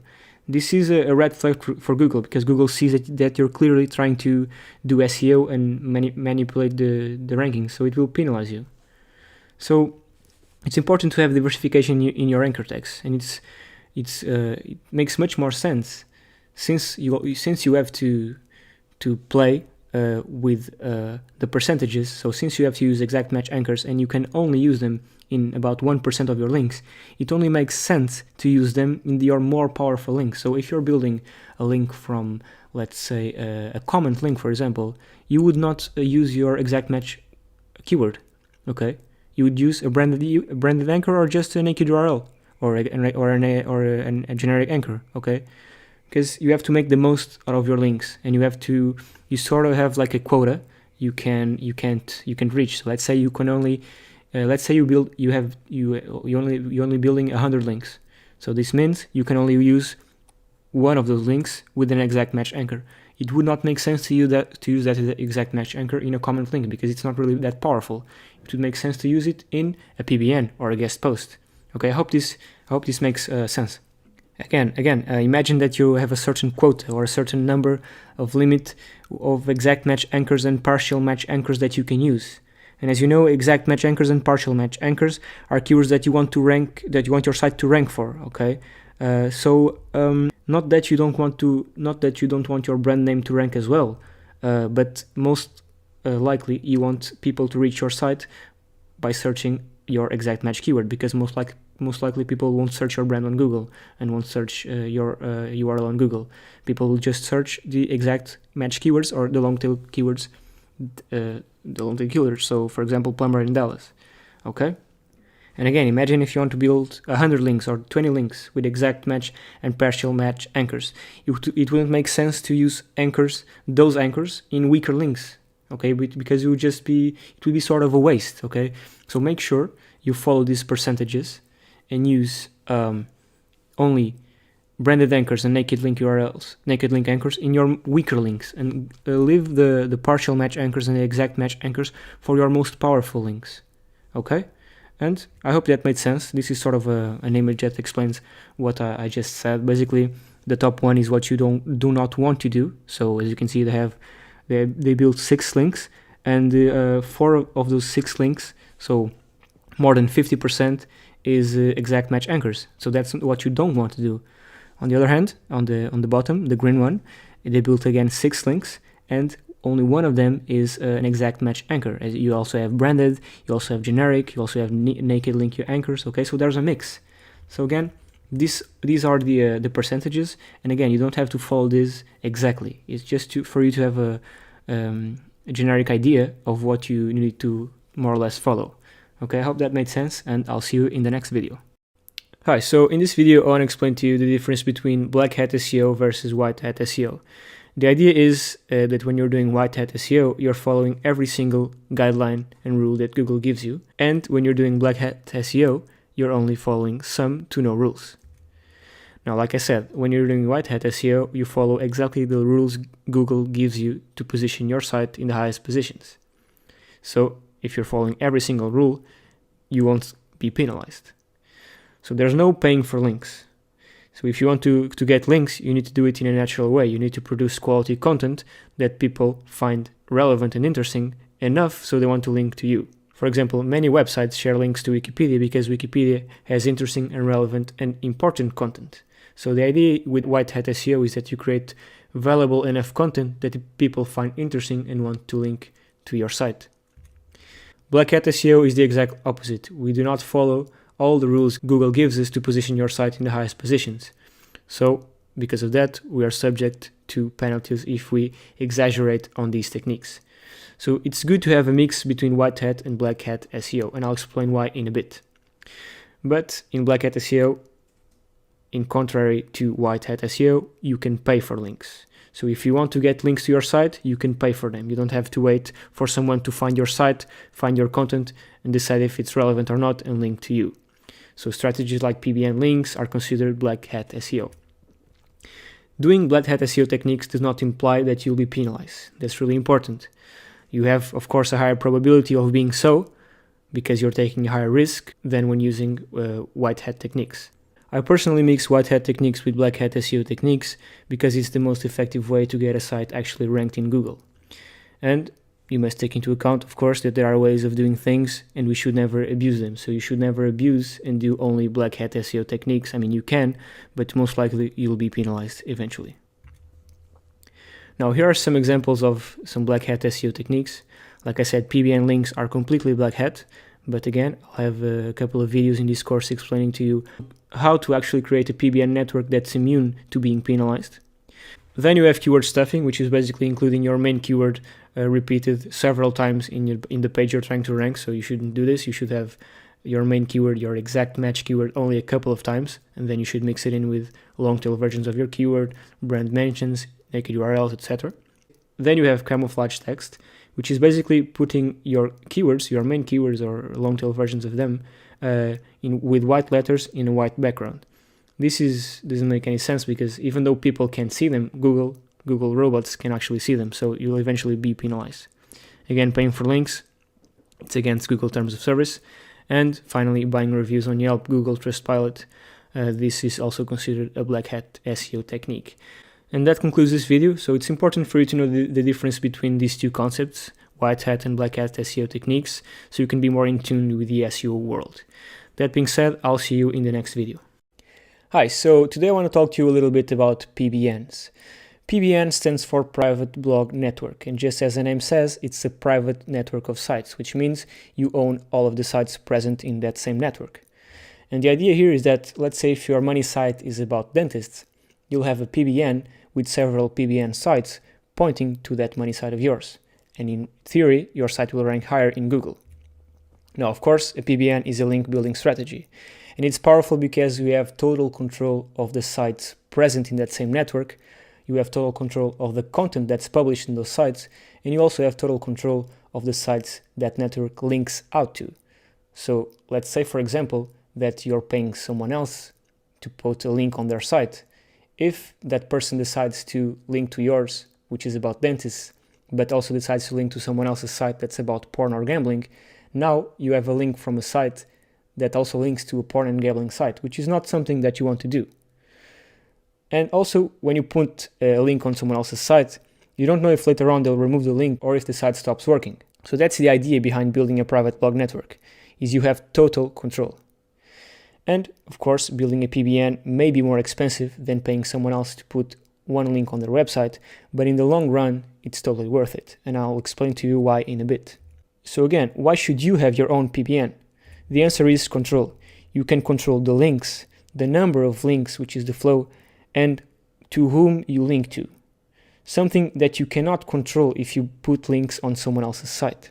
You can also control the topic of your PBN according to your needs. So let's say you want to rank a dentist site, you make your PBN relevant to health. You can also control the quality, of course, the quality of the content, the quality of the sites you link to, and the overall quality of the site. You can also control the speed at which you build links, and you can control the outbound links. So the sites your PBN links to. And again, the example of the gambling, if you pay someone else to put your link on their site, you don't know if they're also linking to porn or gambling websites. And that's the idea again behind building your own private blog network. And something else that's very interesting is that in the future you can also make money with your PBN if you decide to sell links. But more on that later on. Some important notes about PBNs. So contrary to many people's belief, PBNs continue and will continue to be effective to rank websites. Of course, you need to be careful about some things that we'll discuss later on while we're building our PBN, but the idea is that you need to build a PBN that looks like a real site. So previously, people used to build PBNs that flat out just looked like PBNs, and Google would immediately detect them and penalize them and the sites they link out to. And to finish off this video, let me just tell you what are the major benefits of owning a PBN. One of the most important benefits of building your own network is that you have complete control over every aspect of your SEO, which is something you don't get when you're paying for links or when you're building links, for example, foundation links on platforms like YouTube, Vimeo, SlideShare, etc. You're dependent on these platforms and what they decide to do. Then, the website topic. You can theme your site whatever you'd like. So if you only work with dentists, it would make sense to theme your PBN network around the health niche. But if you're working with a more broader niche, You can theme your PBN around a site like BuzzFeed, for example, where you have tons of articles around different topics. And then we have quality. So most websites have terrible design, and because you own your network, you have the possibility to make it look as nice as you can. The next one is outbound links. You can choose how many outbound links each site or each page will have. Less outbound links means more link juice, of course. So the less times you link from your PBN to other sites, the more powerful those individual links will be. And in the next videos, I'll be explaining that in a bit more of detail. Then you have link building speed, which means you can control the velocity at which you build links. After that, you have on-page links, and no other strategy allows you to get homepage links, which are the most powerful ones. So homepage links are way more powerful than inner page links. Then you have the possibility to get links instantaneously. So you don't have to be negotiating with bloggers back and forth or buying links and waiting for the guy to publish the article, etc. You can just get a link instantaneously. The PBN is also very easy to manage, so you won't spend much time on maintenance. And like I said before, more money. So you'll be able in the future, if you want, of course, to sell links on your network to other people doing SEO or to other clients. What I want you to retain here is that when you're building a PBN network, if you choose to do so, because you don't need to, I recommend you do so, but you can always purchase links from other people's PBN networks. But if you choose to build your own, understand that you have full control of how the site looks, what sites you link to, the articles present on there, the number of outbound links, the velocity at which you build links, and the capacity to build homepage links, as well as many other things that we talked about today. So I hope you understand what the PBN network is and how it can be beneficial. In the following videos, we'll be going over how to actually build one and how to find sites to actually start building that same network. So that being said, I'll see you in the next video. Hi, in this video I want to talk to you about the Perfect PBN Hosting. And the idea here is that we want to leave as little of a footprint as possible. And that's why we have different tactics of doing things. So these are just the main ones, which I chose to show you because they're the more simpler ones and the more common ones. And let's start with the first one. So if we want to have our entire network of PBN sites in the same hosting company, each PBN website can only link to one money site. And if you do this, your money sites can all be on the same host. The second one is if you want to use different hosting companies for different PBN sites, then you can link to several money sites, not just one. And both of these methods work. You can use either one of them, but I'm going to explain to you why it's done the way it is. The first method, you can have all your PBN sites and all your money sites on the same hosting, which can be extremely cost efficient. However, you can only link out from a PBN site to one money site. So each site on your PBN, each PBN site, links to one money site. If we have everything connected, from the moment a site is penalized, everything is going to be penalized, both your PBN network and all your money sites. So you don't want to be this guy. You do not want to interlink everything. So if you're going with this strategy, if you're hosting all your PBNs on the same hosting and all your money sites on another hosting, which is the same, so it's not the same as the PBN. So the PBN hosting is for example from Bluehost, and the money sites hosting is, for example, from Namecheap. But if you go this route, you do not want to interlink them all. You want to do it like this. And remember, different hosts have different IP addresses. And I'll be talking later on a little bit more about IP addresses. But now what you need to understand is that we may have our entire PBN on the same host, so sharing the same IP, but each site in our PBN has to point to different money sites. In this example, all these sites in our PBN are on the same host, which means they share the same IP. But again, they all point to different money sites. So if Google looks at money site A, the only site that it sees it's linking out to it is PBN site A. So if Google decides in fact to get you penalized, it will just penalize money site A and PBN site A, and all the other sites are safe. And that's the main reason why you do not want to interlink everything like this guy right here. Now there's other ways, this way right here. This way you can link from one site in the PBN to several sites and not just one like in the previous method. For this to be possible, you have to have different PBN sites on different hostings. And then there's other ways, of course. For example, you can have all your PBNs on the same hosting, and then you have money sites, each money site on different hostings. For example, we have one money site on Namecheap, another one on GoDaddy, another one on Bluehost, etc., etc., etc. So the importance of IP diversification is something that you need to understand. Basically, IP addresses are publicly available not only to Google, but also to people like us, like me and you. And Google actively monitors websites hosted on the same IP and their connection pattern. So if you host your websites on the same IP, sooner or later, Google will detect that pattern and will penalize your PBN and all the money sites that it links out to. And I want to ask you something. So what do you think are the chances of 20 sites on the same IP to link to your site?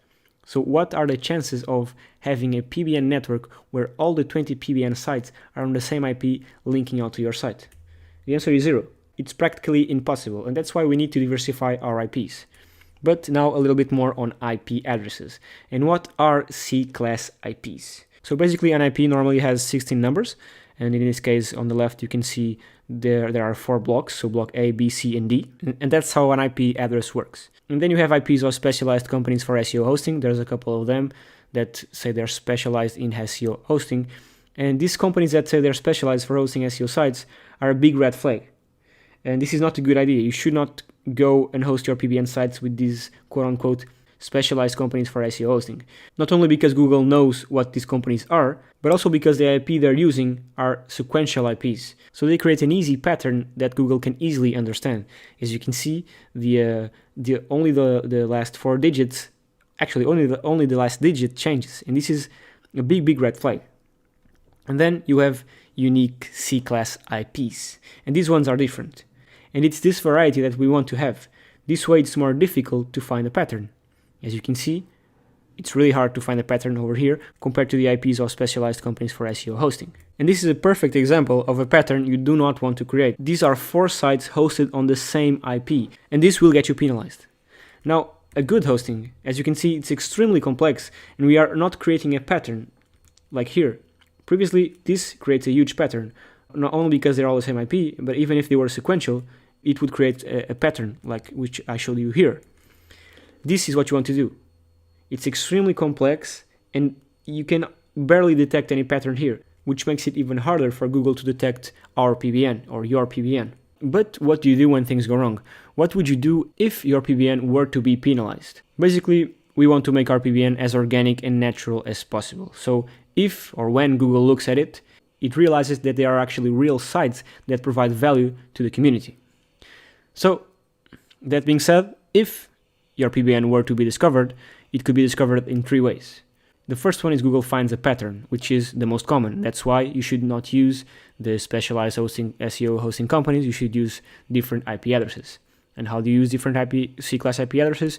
You just put your sites on different hosting companies. So do Namecheap, do Bluehost, GoDaddy, just spread out across different hosting companies. Not specialized SEO companies, but the regular website hosting companies. The other one is a competitor reporting your PBN, which is honestly quite rare, but it can happen.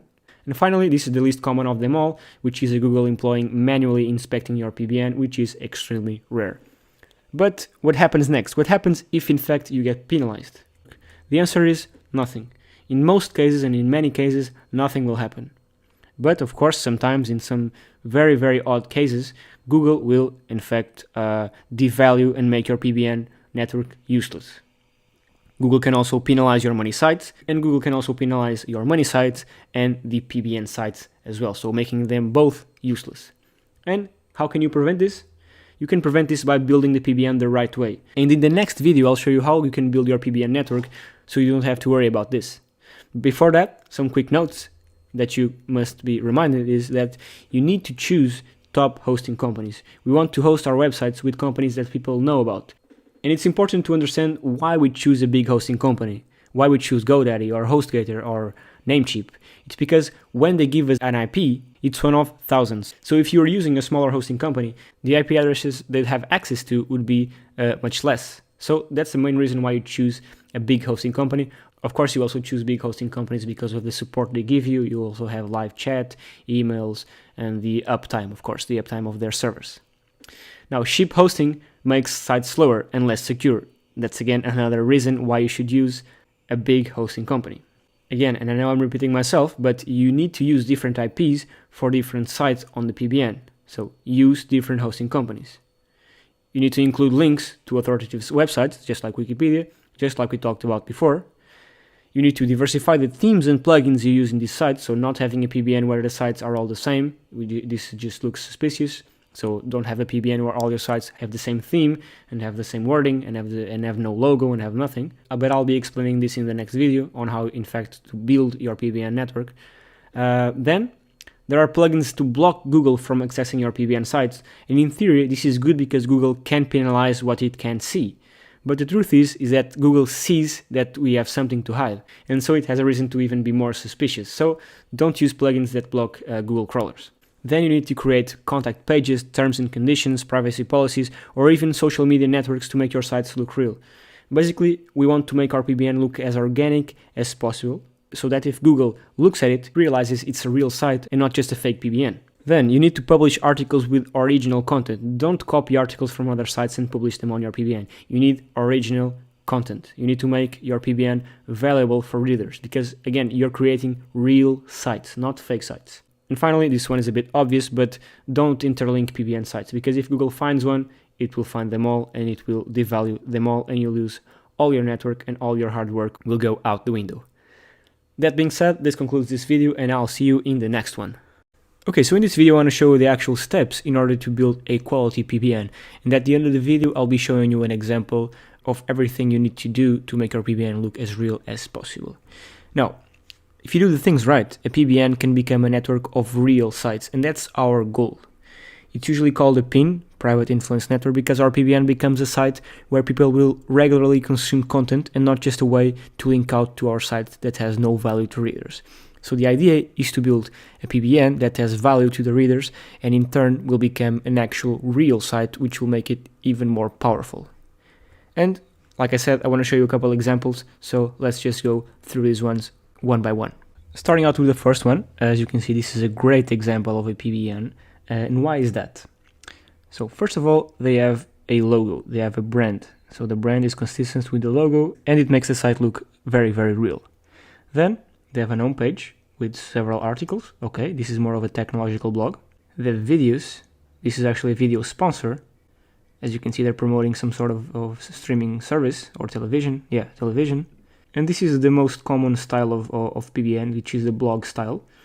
In this case, this is being used, I think, more of an affiliate site because they have a bunch of product reviews, which I'm assuming link to Amazon.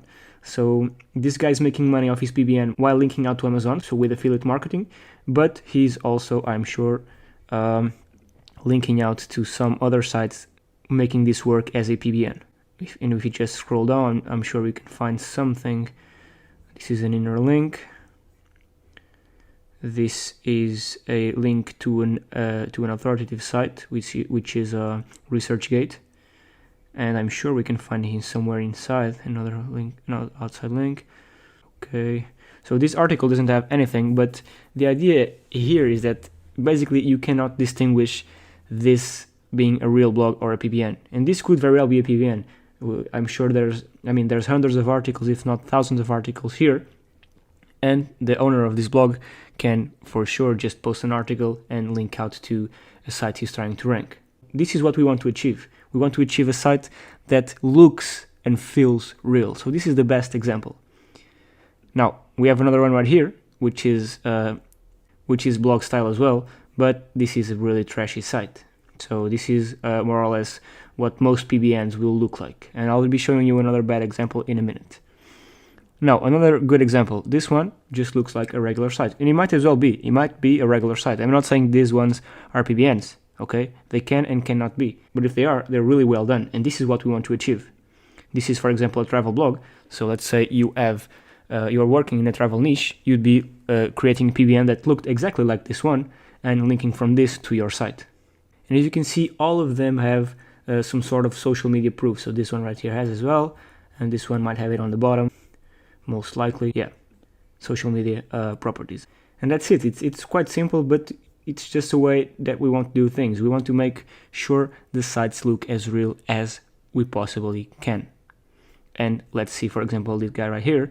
I'm sure this Revolut card, he's working as an affiliate as well. So you might have a link here to Revolut, which is, yeah, an affiliate link, as you can see, / João que ajuda. But this guy might as well have an article that links out to another blog working as a PBN link. So again, I know I'm repeating myself, but the idea behind this is that you want to create a site that cannot be distinguished from a PBN to a real site. And now here's a bad example of a PBN. First of all, it's non-secure. Then they don't have a fav icon, which is this icon right here. This guy has one that's consistent with their logo. This guy as well has a plane, which is consistent with the niche of the site, which is traveling. This one right here doesn't have anything. And the best way you can know this is actually a PBN is because they have hundreds of articles on the homepage. You just click next. Of course, you go to another page, but they have hundreds of different articles, and all of them try to have general niches. Okay, so they can post as many things as they want. So if you just click right here on one of these articles, you can see they are linking in a way that doesn't even make sense. So a portion of the archives will request you to put away cache on various activities, and they end the sentence and then have the keyword right here stuffed on the middle of the sentence, where it doesn't even make sense in the context of that same sentence. And this is linking out for someone that wanted to rank their site. And yeah, this is something that we do not want to do. One thing that they try to do good is have ads here. So this is of course a fake ad. You cannot even click it. This is a good idea, but it's very badly executed. You need real ads on your PBNs. They also don't have social media properties, and I mean they have the link to the team creator. So as you can see, they've put almost no effort in their PBN. But this, I can assure you, 99% of the PBNs look like this, and 90% of the links you're buying from PBNs look like this. And they have a bunch of different links to casino sites, not porn, but different industries in a way that doesn't even make sense. So now that we've looked at some examples, again, I want to refresh your memory, and here's what your PBN needs to have. So first of all, it needs to be safe. You need to have an SSL certificate, okay? This goes without saying. It's extremely, extremely important. Then branding, you need to have a logo, which must be or needs to be more or less in line with your fav icon, okay? So go on Fiverr or whatever and buy a logo for, I don't know, $5 and make sure you get it on there. Then you need some social media properties. These don't have to be active, okay? You don't need to post on them every day. Just post one or twice, and there are also softwares that make this automatic. There's one called Buffer, which you can write, I don't know, about 100 posts, and then it will syndicate them and post them one per month. So you have 100 months of content. So you have more than 1 year of content automatically syndicated to those social media platforms. But make sure that you have those social media all set up. Just the main ones. Facebook, Twitter, and Instagram are just the main ones you need. No need to go for LinkedIn and Pinterest. You can, of course, but there's no need for that. Then you can try and include ads. No need to be Google ads, so you don't need to verify your site for Google AdWords. You can just place some video ads or some ad you saw on YouTube from another guy promoting something else. Just make sure you have a category, a place for ads.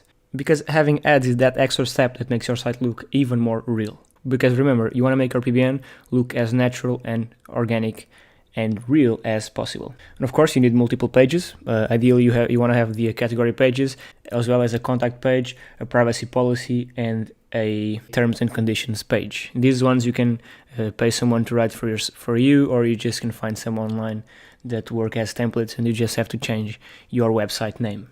And of course, you have to have interesting and valuable content for readers. Don't just write a 500-word article that talks about something that doesn't make any sense. Make sure you write quality content, quality articles. Because what we're doing here, we're having all this work because we're building something that works long term, okay? Something that 10 years from now will still be working. And something that is extremely valuable, because if someday you want to sell links on your site, if your site looks like this, you can charge a premium for those same links. And these are all small factors, but if you add them all up, this is what makes a site look real. And this is what we want to achieve. Okay, so branding, a safe site, multiple pages, quality content, social media networks, and if you want to go the extra step, you can also put some video or non-video ads. I hope this video made sense, and from now on, when you go out and create your PBN sites, you don't just create them with a default theme and looking like the ones we saw previously. You need your PBNs to look like a real site, because again, you are doing this for the long term. You are building an asset that will be available today, tomorrow, and the years to come. So thank you for watching, and I will see you in the next video. Okay guys, so I want to go over tiered link building. This is something that's pretty straightforward, which is basically the process of building links to your links and building links to those same links. So let's say your site is here on the top. You have your tier 1 backlinks, which are the most powerful and most safe ones. And then you have tier 2 backlinks, which are links that links to your tier 1 links. And then you have tier 3 backlinks that link to your tier 2 links. And this is another example of tier link building. Again, pretty straightforward. You have your website and the links have tiers. So the first tier are the links that point directly to your website. The second tier, the links on the second tier don't point directly to your website, but instead they point to the links pointing to your website. Then you have tier 3, etc. Again, another example. This one has some actual examples. So let's say your money site is on the top. The first links you'll do will be article links, social media profile links, Web 2.0s, and then you have some forum links, for example, some other social links pointing to those links, and so on and so forth. Now, here's a second example. Again, I'm just going pretty quick because this is something that it's quite easy to understand, and there's not much that you need to know regarding this. You just need to know that they are tiered. You just need to know that you can build links in tiers. So what are the benefits of this? So the main benefits is that you can power up your link. So you already have strong tier 1 links. So if for those links you point others, so tier 2 links, you will make them even stronger. And of course, this power goes up to the top of the pyramid. That is, of course, our website. Some final notes. We can use these tiered link building strategies to give more strength to any link we build, either PBN, social networking links, Web 2.0s, etc. And the important thing to keep in mind is that from the moment that we create a link, we should not forget about it. On the contrary, we should make the most of it and try to improve its power using these kinds of tactics. So if you build citations, don't forget about them. Actually, keep on building links to them. Keep on building tier 2 links to them. And we'll be covering this later on in the local SEO module. But this was a quick video that I wanted to record just because I think it's important to understand these small concepts and because I also want to be fully transparent and teach you everything I know. That being said, I will see you in the next video. Okay, so I want to talk to you about social signals and what they are and why are they important to include in any link building strategy. First of all, a social signal is not a Facebook post or a Twitter tweet, okay? A social signal is a like in that same post or a share or a reaction. So a social signal is an engagement on a social post. So on Twitter, for example, a social signal is a retweet. On LinkedIn is a share. On Pinterest is a pin. As you can see the example I have here, so this is a Facebook post which has a link back to a YouTube video. The social signals are the likes and the shares on those same posts. Now, why is this important? Social signals help increase the rankings of our site. They give social relevancy to our site. Okay? And the number of shares, followers, likes, etc. are an indicator of quality. Another point in favor of social signals is the fact that they can include a link back to your site on that same post. And the idea behind social signals is that Google sees that your site is socially relevant because it's being shared around social media. And how can you tell if you have social signals? There are several social signals checkers online. Just search for social signal checker or free social signal checker, and you'll find something like this where you place in your URL and it tells you how many social signals you have per platform. And this is a great way to know if you already have social signals or not. But how can you in fact get social signals? I mean, the obvious way is you share your site on social media, and if people enjoy it, they'll engage with them and like and comment and share, etc. Just like when you're getting backlinks, if you post an article on your site that's relevant enough and people like it enough, people will start linking out to that same article. It's the same thing with social signals. If you if you make a post on social media that people find interesting enough, people will start to like and share and comment on that same post. And that's the hard way. But just like you can buy backlinks for your site because your content isn't interesting enough, for example, so people aren't linking to it organically, you can also buy social signals. Hey guys, so in this video I want to go over a link building strategy called Google Entity Stacking. And you've probably heard of it, but if not, I want to explain to you how it works and why it's beneficial. Basically, the idea here is you stack different Google properties, different Google entities. So Google has Google Slides, Google Docs, Google Drawings, Google Sheets, Google Forms. It lets you have a site called Google Sites, Google Drive. So what we're going to do is create all of these properties and interlink them all while giving out valuable information. And these are the properties. So you have Google Sites, just like I told you before, Google Public Folder, which belongs to the Google Drive, which is where we'll put everything once it's done. Then you have Google Presentation, which is Google Slides. You have Google Documents, Spreadsheets, Drawings, My Maps, and Forms. And to make this link building strategy even more powerful, we built tier 2 links to these properties. And in order for the link juice to flow, of course, we have to interlink them all together. I'm going to show you an example right now. So here we are. This is the Google site. This is the main hub from where everything will be interconnected. Again, this is totally free to create. You can just go to sites.google.com, I think. Yeah, new, and you create one for totally free. And then you can make this look as pretty as you want. You can make this look a bit more appealing because this one is not the prettiest one. And what we'll do here is, just like a normal site, you're going to create a site and talk about your subject. In this case, basement waterproofing.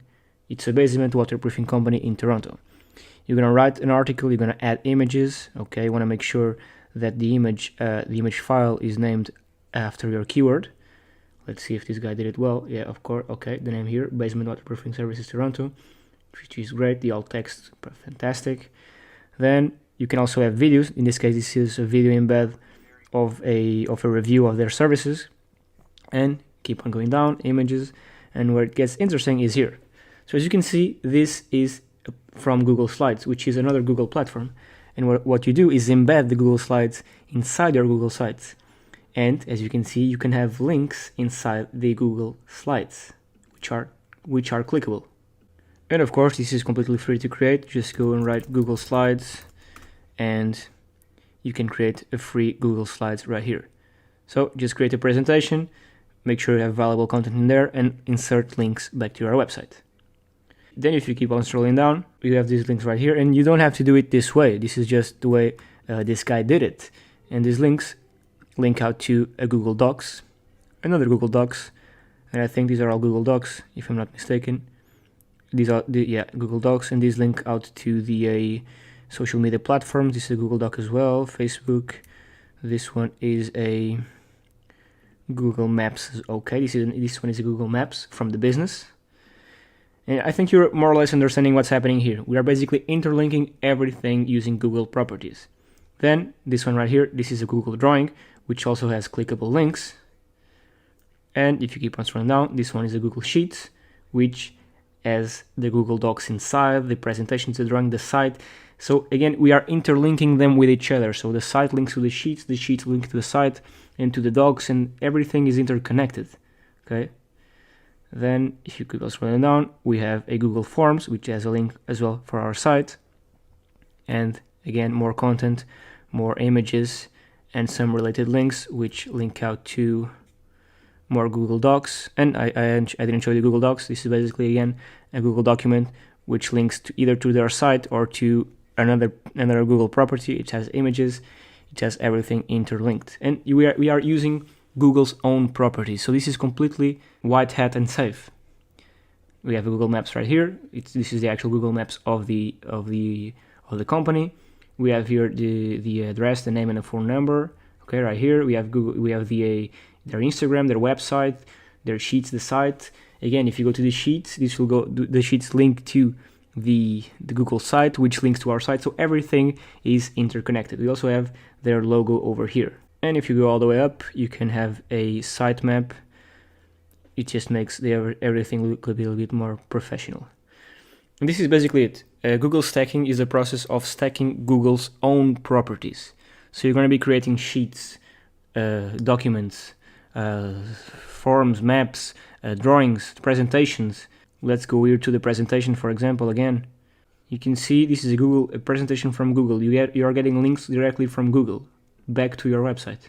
And I mean, this is pretty straightforward. This is a very common tactic, but I felt like you should learn how, in fact, you can get it done, and what the benefits are. And I'll talk about the benefits in a little bit. But this is extremely easy to create. Just search for all these properties in Google. Search for Google Slides, create a Google Slides, search for docs, create documents, and then interlink them all and build your Google Sites, which is totally free to create. And as you can see, you have a bunch of links pointing to your site directly from Google, and they interlink all together to create as much power as possible. Now, how in fact can you create this? It's pretty simple. You just need to have a Gmail account, a Google Drive, which is free with any Gmail account, and just search for each property on Google and create it. Pretty simple. And I forgot to explain, but basically the Google Drive is where you're going to create a folder and put every sheet, every document, every presentation, every drawing inside of it, just so you can be a little bit more organized, basically so you can have everything in one place. Now let's talk a little bit about power-ups. Of course, with any link building strategy, you can have tier 2 and tier links pointing to them. So the idea here is that you do a Google stacking which points directly to your site because it's extremely safe and it's using Google's own properties. And then you point PBNs to the Google sites or to the docs or to any one of these properties. This way you can be a bit more safe. So if you don't want to point PBNs directly at your money site, just make these stacking as sort of a buffer and then point the PBN links to the properties so that they are not pointing directly to your money site. And then of course you can outsource this. You don't have to have the work, but I feel like it's important for me to show you how things are done and why they're done before you can pay someone to do it for you. But of course, like anything, you can outsource it. And that's it. It was a pretty straightforward video, a pretty simple tactic, but I feel like it's important for you to understand these things. And yeah, I'll see you in the next video. Hey, so in this video I want to show you another link building tactic. This one is using infographics. And what infographics allow you to do is not only to create links pointing back to your site, but they also allow you to send organic and targeted traffic back to your site as well. So basically, similarly to answers on question sites like Quora and Yahoo Answers, just like the ones we saw previously, infographics can be used to send traffic and receive links to our site. But how does this work? So the goal here is to create a valuable infographic so that other sites want to post it on their site. So let's say, for example, here on the right, you have an authoritative site, and there's an internal page where they actually post your infographic. They will obviously credit you and link back to your money site, which will send it link power and traffic as well, if of course the site is a quality site. And this is what an infographic looks like. I mean, I'm sure you know how they work, but this is an example. For example, let's say for our plumber site. So if we create an infographic about plumbing, in this case what makes a good plumber, I'm sure we can find some blogs or some sites that talk about plumbing from people that are actually passionate about plumbing, and ask them if they want to put our infographic over there. But I'll be talking later on how to actually get that done. The idea here is that you're giving them free content. Basically, you are giving them an actual good looking image, in this case an infographic, for them to post on your site at no charge at all. And most of them will actually accept it. And even though you're getting a link back to your site, you should always brand your infographics. In this case, you can see the one on the right has a brand from conversion, so it's always important to brand your infographic. But where do you actually make an infographic? It's pretty simple. It's free as well. It's using a tool called Canva, and let's go over it right now. And this is the tool. It's called Canva. Just go to canva.com, create a free account, and you'll be redirected here. And now just type in infographic and click this one right here, and it'll give you templates of infographics already pre-made, which is fantastic. So you can create, of course, a blank template, or you can choose from the hundreds of ones they have here and make it relevant to your industry. For example, let's do this one right here. Just click it, and then let's say if you had a website about, I think gaming, no, I think this, yeah, maybe gaming, you just create a valuable infographic here with some stats and some valuable information, and then you're done.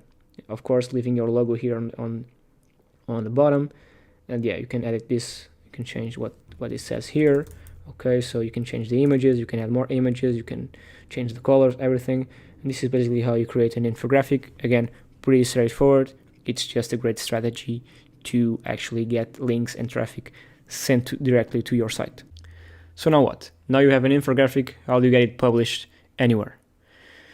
The idea here is you get in touch with sites in your niche and ask them if they want to post your infographic on their sites, on their blogs. It's actually pretty simple. But they can ask you, why should we link to you? Why should we do this for you? And the answer is simple. It's because you're giving them quality content they can show their readers for absolutely free. It's content that they didn't have to work for, which makes it, of course, 100% free. And it's also different from what they usually have.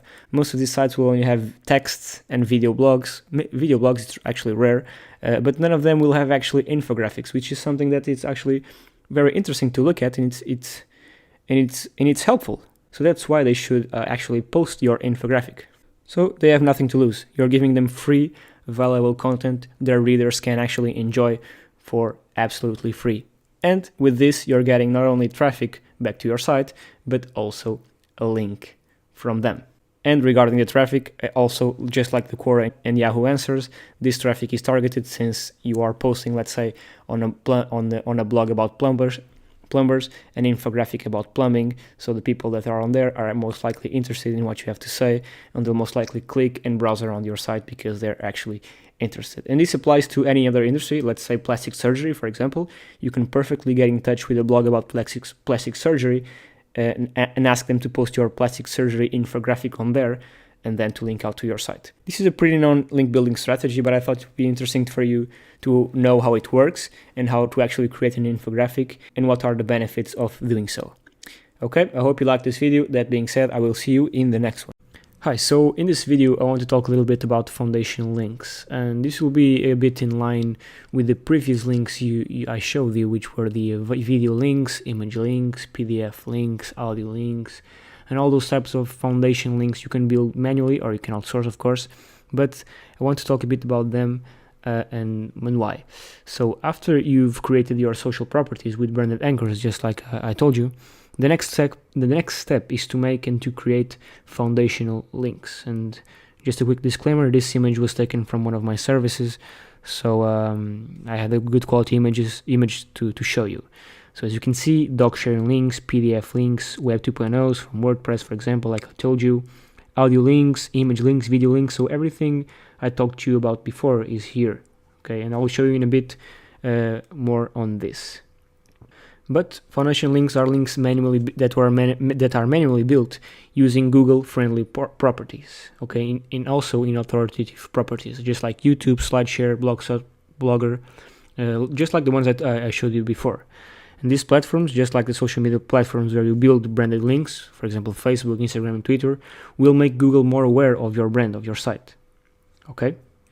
Now, remember on the branded links, you only use branded anchors. Here, when you want to build a strong foundation, you want to use both branded and naked URL and generic anchors, and only use exact match and long tail versions of your keywords around 10% of the times. Again, notice that both the branded links you created and all these foundation links are mainly the main anchor text used is branded, naked, and generic anchors. This is so, again, you don't reach your quota of exact match and long tail versions of your keyword, because you only want to use them on the more powerful links. And the reason for these percentages is explained in the previous video. So if you want to refresh your memory, you can go there and learn why these percentages how I'm explaining them here. But I want to go over an example to show you what these foundation links actually look like. Because on the video where I showed you the introduction to links, I only showed you one property. So in video links, I only showed you Vimeo. So here I want to show you all the properties there are where you can build these foundation links. So here's what I wanted to show you. This is a report of one of my services, but that doesn't really matter. What I want you to see here is that, as you can see, you have 10 video sharing links from 10 different video sharing platforms. And if you remember correctly, on a couple of videos ago, I showed you what a video sharing link was, and I showed you one on Vimeo. But there's a bunch of other platforms, and I already opened here some. As you can see, you upload the video to YouTube. This is a pretty simple video. You can add a description and then a link back to your site. And you can do this on other platforms, on other video sharing platforms. Again, upload your video and have a description with a link back to your site. In this case, the link is non-clickable, but it's still a brand mention. Another platform, for example, lets you upload a video and have a link back to your site. And let's just check if it's do follow or no follow. And this one is actually no follow. Okay, no worries. And then again, another platform, in this case Flickr, lets you upload a video, and in the description lets you have a link. In this case, you're gonna have a link with an anchor text which can or cannot be a branded or naked URL or exact match or long tail version of your keyword. And like I said, you want to have about 10% of these exact match or long tail versions of your keyword. So you can also instead of just put URLs, put exact match anchors or long tail versions of your keyword. Most of the sites will only allow to put the URL, but on the ones that allow you to put other things, you might as well go ahead and do it. And this is it. So these are all free properties you can create yourself and start building some more valuable links that will increase not only your site's rankings, but also Google's trust in your site.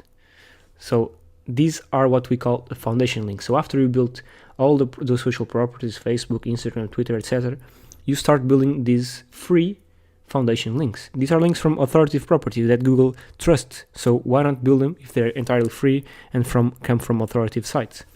Now let me just show you the article sharing links, for example. We're just gonna open a couple here. So Evernote, for example, pre-authoritative site. As you can see, you can place a link back to your site.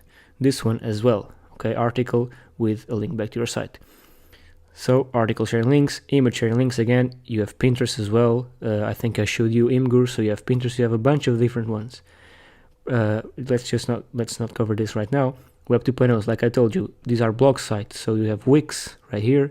You have Google Sites. You have Blogspot. You have let me see. You have Blog Freely. You have a bunch of different blog sites. You can just open one here to show you. As you can see, a simple blog site with a link back to your site. So these are foundation links. Again, PDF sharing links. I can also show you this one. The idea here is that you can see that actually this one was deleted. Not sure why, but I'm sure I can find one that's working.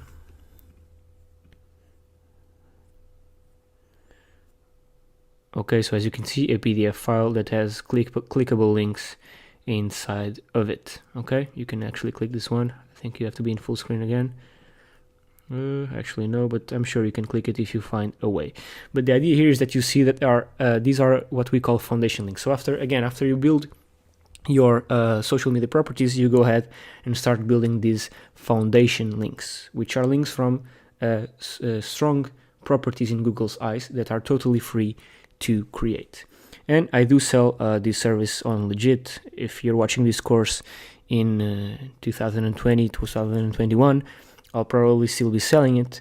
But if not, I'm sure you can find someone that does this anywhere else. But basically, what I'll do for you and my team is build these foundation links manually from these authoritative properties. And again, I know I'm repeating myself, but I just wanted to show you what these properties actually are, and show you that these are the next links you should build. And again, they're completely free. Sorry, you don't have to pay anyone.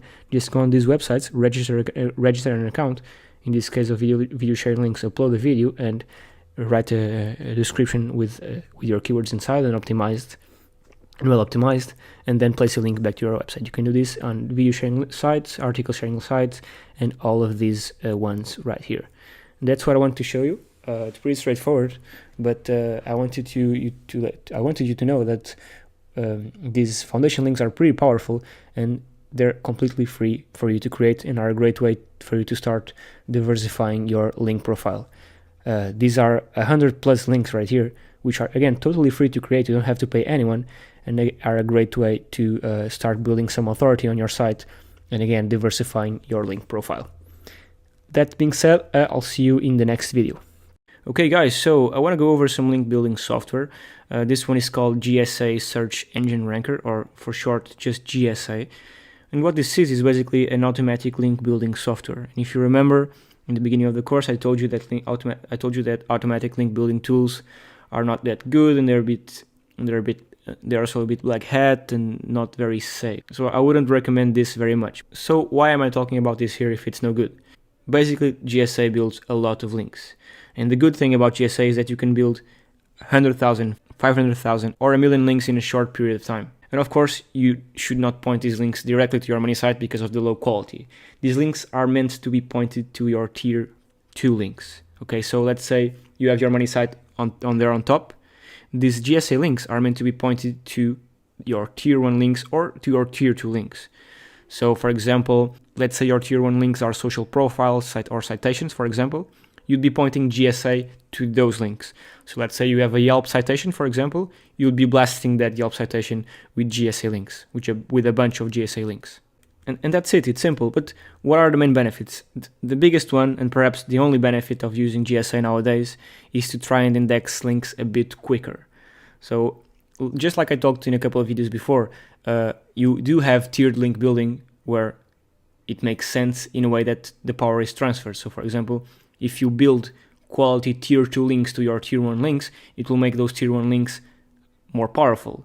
In the case of GSA, if you point GSA links to your tier 1 links or tier 2 links, it won't actually make them more powerful. It will only help them index faster. So the idea with GSA is that it doesn't actually make your links stronger, it just helps them index a little bit faster. And I'm going to be honest with you, I don't usually use this very much. Just once in a while when I want to force the indexing of a link, or when after a while a link is not indexing, I'll make a blast of links, and by blast I mean I send thousands of GSA links to that same link to try and force an indexation. I know this was a short video, but I wanted to let you know and to be aware that GSA exists and what it is, because many times people associate quantity with quality. So they start building GSA links and pointing them directly to their site, which is completely wrong. I see a ton of people selling GSA links on Fiverr. Of course, they don't say they are GSA links, but they say, I will build 100,000 links to your site. And people think, oh wow, 100,000 links? Damn, I'm going to be number one in a week, because people associate quantity with quality, and that's not the case, at least when it comes to GSA links. And yeah, that being said, I will see you in the next video. Hey, welcome to the penalties module. This is a short module with only 2 videos, I think, but I think it's important for you to understand how penalties actually work. So, there's 3 types of penalties you should worry about. These ones are Penguin, Panda, and manual actions. And I'm going to explain to you what these actually are and the best ways to avoid them. First, penalties have animal names because they are associated with the names of the Google algorithm updates. And updates are usually related with penalties. So when the Penguin update came out, started calling their penalty a Panda penalty or a Penguin penalty. Now I want to go over each one of them, and don't think because Panda and Penguin happened a long time ago that they're not still valuable today. They actually are still very relevant, and that's why I want to explain to you what they actually are and how they actually work. So, the Panda penalty. This update penalized sites with poor quality links and low quality content, and this is pretty obvious. The idea with this update was basically to reduce the number of spammy and poor quality sites there were on Google. And this was the whole thing with this penalty. So every single poor and spammy site was wiped out, and the people that were wiped out because of this update called it a Panda. Because this Panda penalty doesn't actually exist, so Google doesn't actually tell people they were penalized by Panda. They just tell them that they weren't following the rules according to their latest update, which was the Panda update. But now, how can you prevent being caught by the Panda update? It's pretty simple. Just like I told you before in all the previous videos, it's basically not having content on your site that's copied from another site, of course, which is what's considered duplicate content, and which becomes low quality content. Also, make sure you don't have any spammy links pointing to your site or poor quality links. And this is again pretty obvious. You're not going to do this, I think. But if you were to buy links from Fiverr or any other of those marketplaces that sell hundreds of links for like $5, now maybe you're going to think twice before doing so, because you can easily be caught with this Panda penalty. So the overall picture here is that Panda targeted spammy links and low quality content on your site. So if you had spammy links coming into your site and low quality content on that same site, you'll most likely be penalized by the Panda penalty. Now moving on to the Penguin penalty. So the Penguin update looked at links that were pointing to your site. So it basically checked if the links that were pointing to your site are of quality or not, similarly to the Panda update, but it also checked for the anchor text they were actually using. So many people were penalized by the Penguin penalty because they were over-optimizing their anchor text. So let's say they wanted to rank for Dentist Dallas, all the links they'd have pointing to their site would have the anchor text saying Dentist Dallas. And because of this, a bunch of people got penalized, and that's why now you need to take a bit more caution when creating links regarding the anchor text side. Just like I told you in a previous video, you need to do like 70% branded and only 1% exact match anchors. So Again, to not be penalized by the Penguin penalty, make sure you build quality links to your site and do not over-optimize your anchors. Remember, branded anchors about 70% and exact match anchors less than 1%. Then finally, manual actions. These are basically penalties that typically happen when a Google employee has manually looked at your site and evaluated that it was not following Google's guidelines. And these kinds of penalties only happen when you're doing so much wrong that it's required for Google to have an employee actually manually looking through your site and, in fact, penalizing you. And how can you prevent being caught by this manual action? Basically, just follow the rules to the max and do not break any terms and conditions. I can assure you, if you're following what you see in this course or anywhere else on the internet, you most likely will not be penalized by a manual action. It can happen, of course. I'm not saying it won't, but you need to be doing so much wrong that you'll probably be aware that you're doing something wrong. So yeah, but don't worry about this one. It most likely won't happen. And that's penalties explained. If you have any questions, just post them in the group and I'll be sure to answer them as fast as I can. And I'll see you in the next video. Okay guys, so in the previous video I explained to you what penalties were and why they happened, and now I want to tell you how you can reverse penalties if you are in fact penalized or if you get a site penalized. So the first one, if your website is penalized by Panda, how can you actually reverse it? So as you know, Panda is usually linked to on-page SEO. So first of all, let's just look at your site. Let's see if you're using duplicate content or content you just flat out copy-paste from other sites. Let's look at the quality of your site. So if your site only has 2 or 3 pages, if you don't have any contact pages, if you don't have privacy policy pages, basically if your site actually adds no value to the internet. So if your site looks like that, it's probably why it was penalized. Most often than not, sites that are usually penalized are PBN sites because the content they usually use is poor quality and the sites just don't look real, so they don't have contact pages. Basically, the sites just look like how I showed you they should not look in the PBN videos, they just look fake.